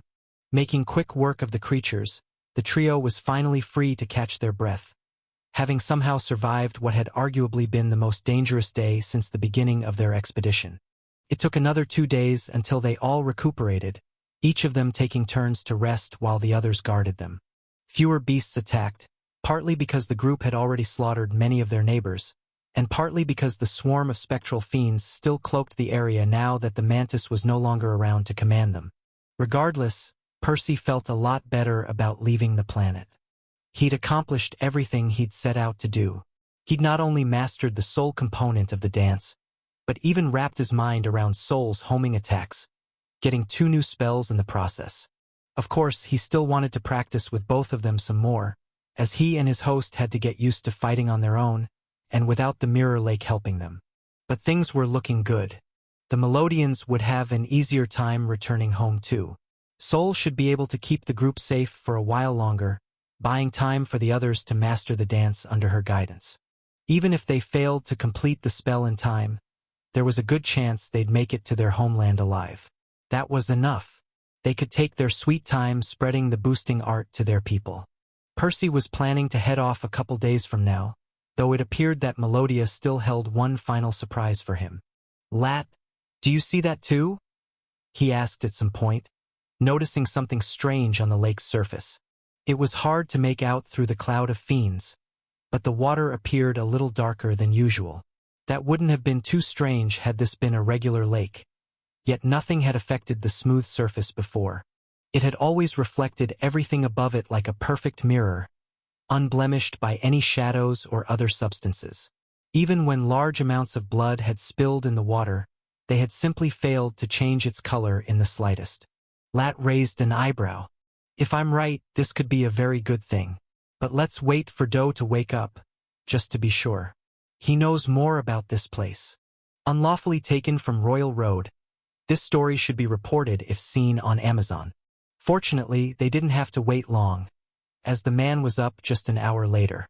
"A blot," he muttered, some excitement finding its way into his eyes. "Care to explain?" Soul asked, Percy echoing the sentiment. The Greenborn scratched his chin, apparently searching for the best way to describe what was going on. Generally, the Mirror Lake provides insight, helping people perfect the spells they were already working on. But it can't exactly teach them completely new techniques out of its own volition. It just doesn't work like that.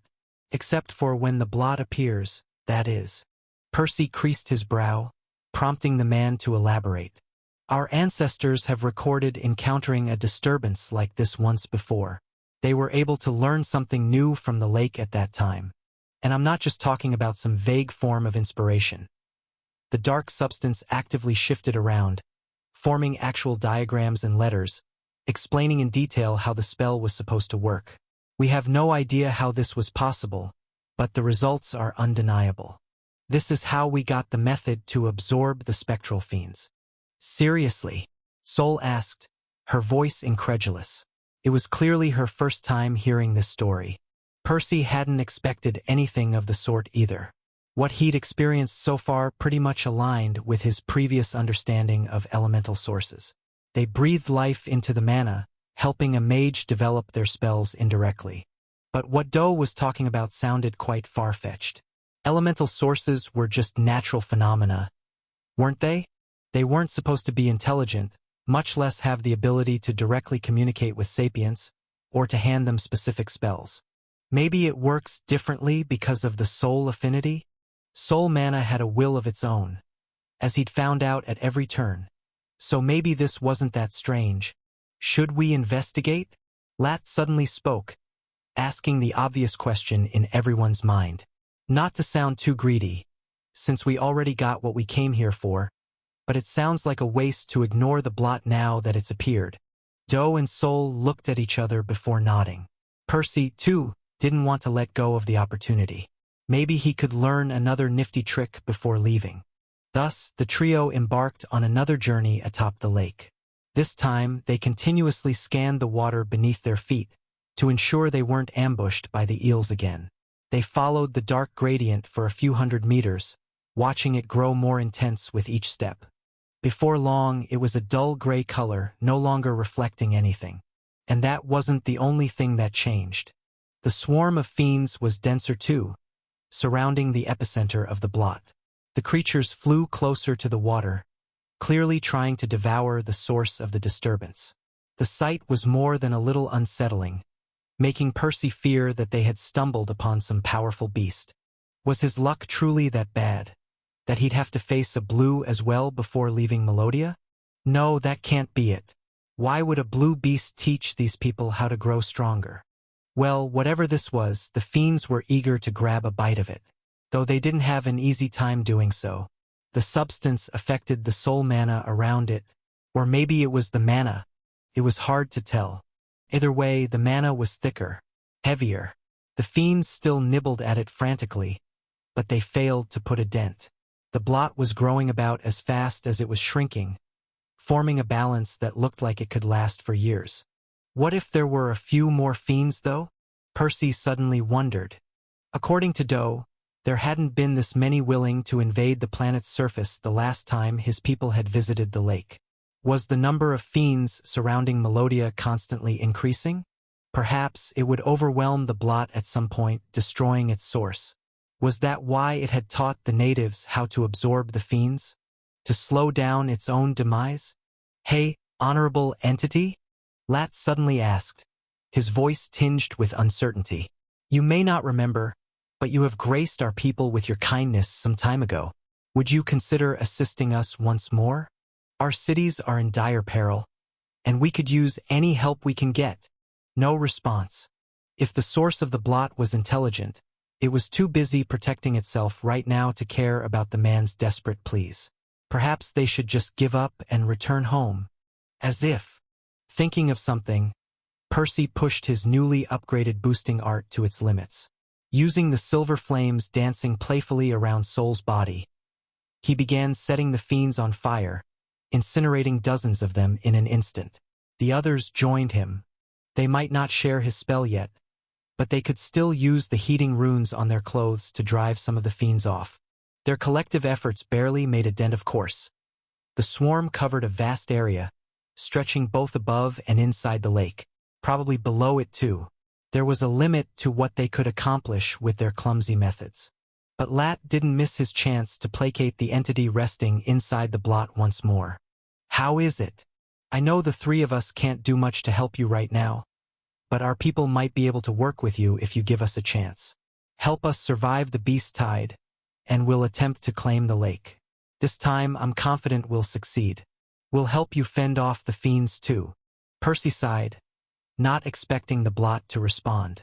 Against his expectations, the water's color shifted, however. The Melodians drew sharp breaths, their eyes glued on the disturbance. The blot allowed some of the silver water to snake through it unimpeded, using it to write actual letters, shimmering brightly against the backdrop of gray. Soon, they formed a couple sentences that everyone here could read. Not interested. Just leave me alone. Chapter 340. Chasing the Entity. The Lone Wanderer. Percy didn't even get a moment to ponder over the how or why the entity had responded in the way it had, when he spotted something moving beneath their feet. It's trying to escape, he exclaimed, already running behind it. The change was barely perceptible, just a slight shift in the flow of soul mana inside the water. Anyone would have missed it if they weren't paying close attention. The entity shot away at a dizzying speed, clearly trying to shake them off. No, you don't, Percy yelled, pushing his boosting art to its limit. Soul's muscles swelled with strength as their strides grew longer and their steps more frequent, each footfall sending a new ripple through the still surface of the lake. The silver wisps danced once more, their trajectories seemingly in sync with the twin maelstroms spinning around their cores. Every now and then, the flames grew large enough to sink into their channels, emerging much smaller from the opposite side of their body. That said, the faces of the fallen Melodians sang a more relaxed tune this time, echoing Soul and Percy's calmer emotions.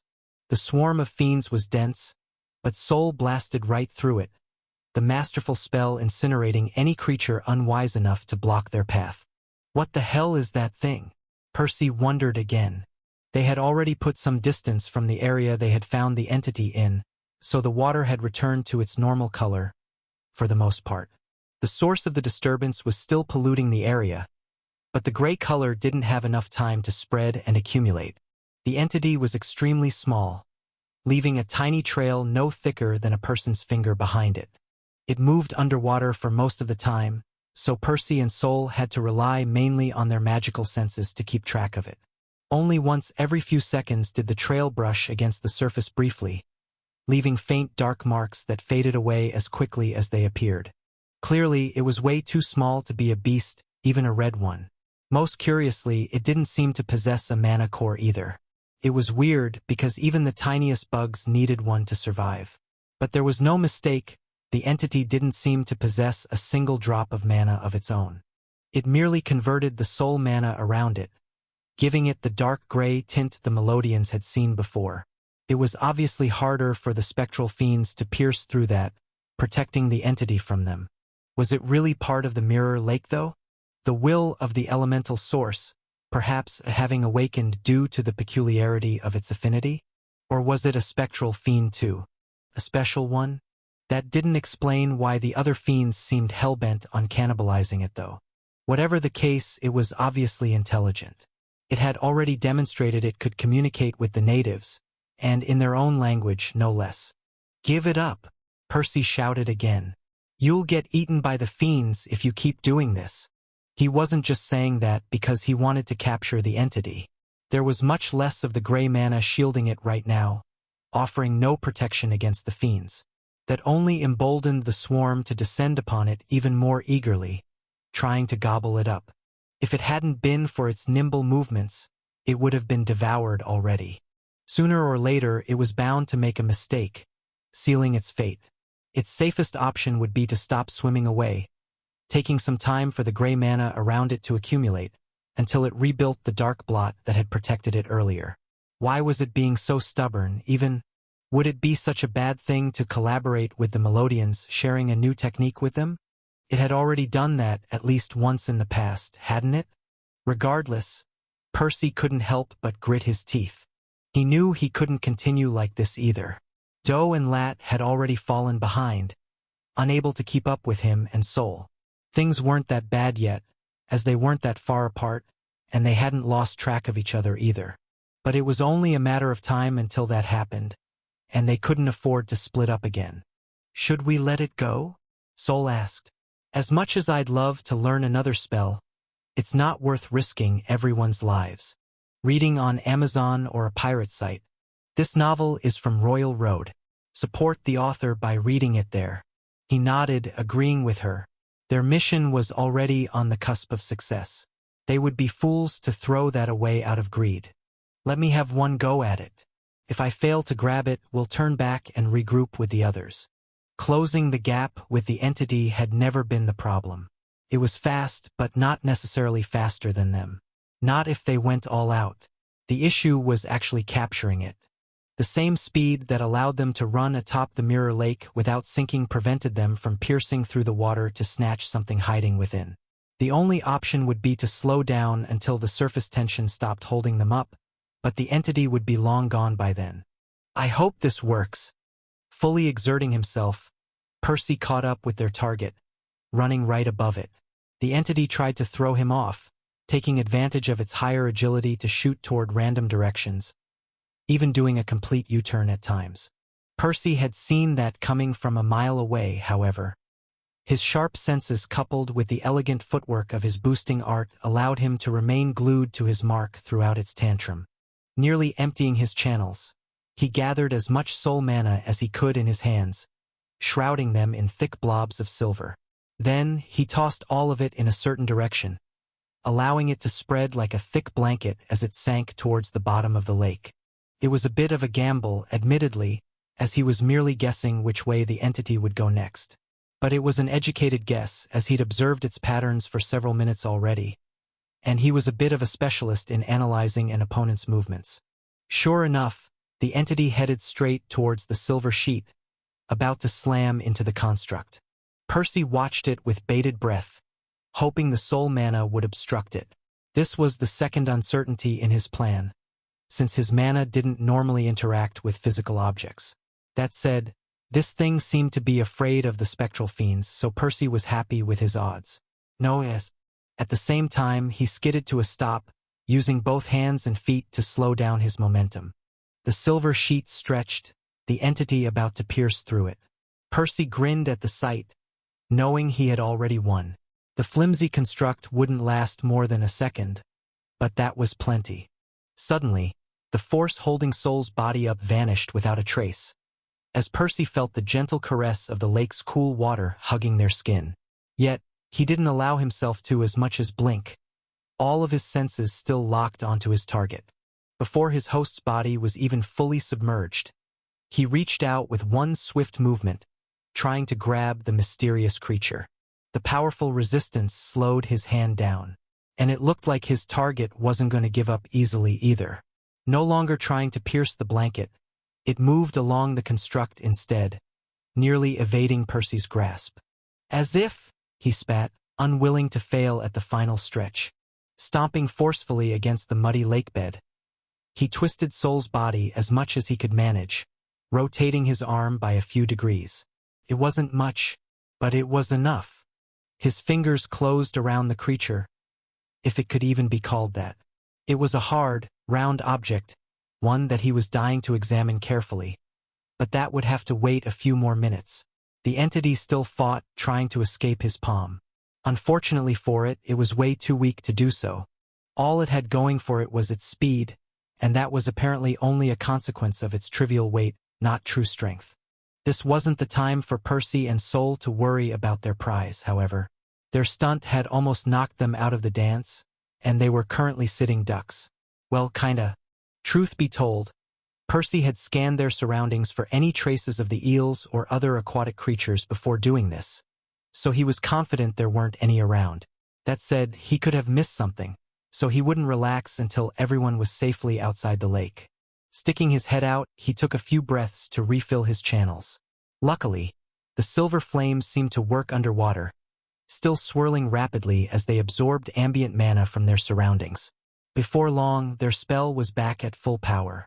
Slapping the surface violently with his free hand, Percy summoned every drop of strength he could muster to push himself up in an impromptu handstand, before rolling swiftly to his feet.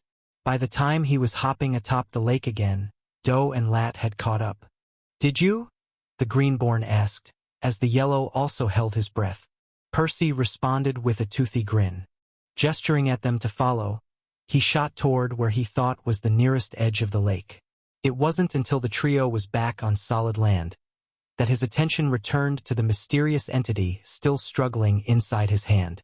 Having held on to it for a while, he already harbored a few guesses as to its shape and, more importantly, its origins. But he wouldn't dare believe it until he examined it with his own eyes. The Melodians, too, burned holes in his hand with their gazes, the owner of said hand included, causing him to chuckle. Time to see what all the fuss was about. Percy carefully pried his fingers off the object one by one, shifting it around his hand so that it couldn't escape. The entity didn't miss its opportunity to struggle some more, realizing this was its final chance to get away. But Percy wasn't an idiot. Pinching it firmly between his thumb and index finger, he was finally able to confirm his guess. It was a small round object, made of a smooth material. Its dull gray color gave the impression that it had been cast out of the cheapest piece of iron, but Percy knew that couldn't be further from the truth. Examining it more closely, he noticed it was slightly translucent, allowing him to just barely see through it. And it had a hole in the middle. It was a ring.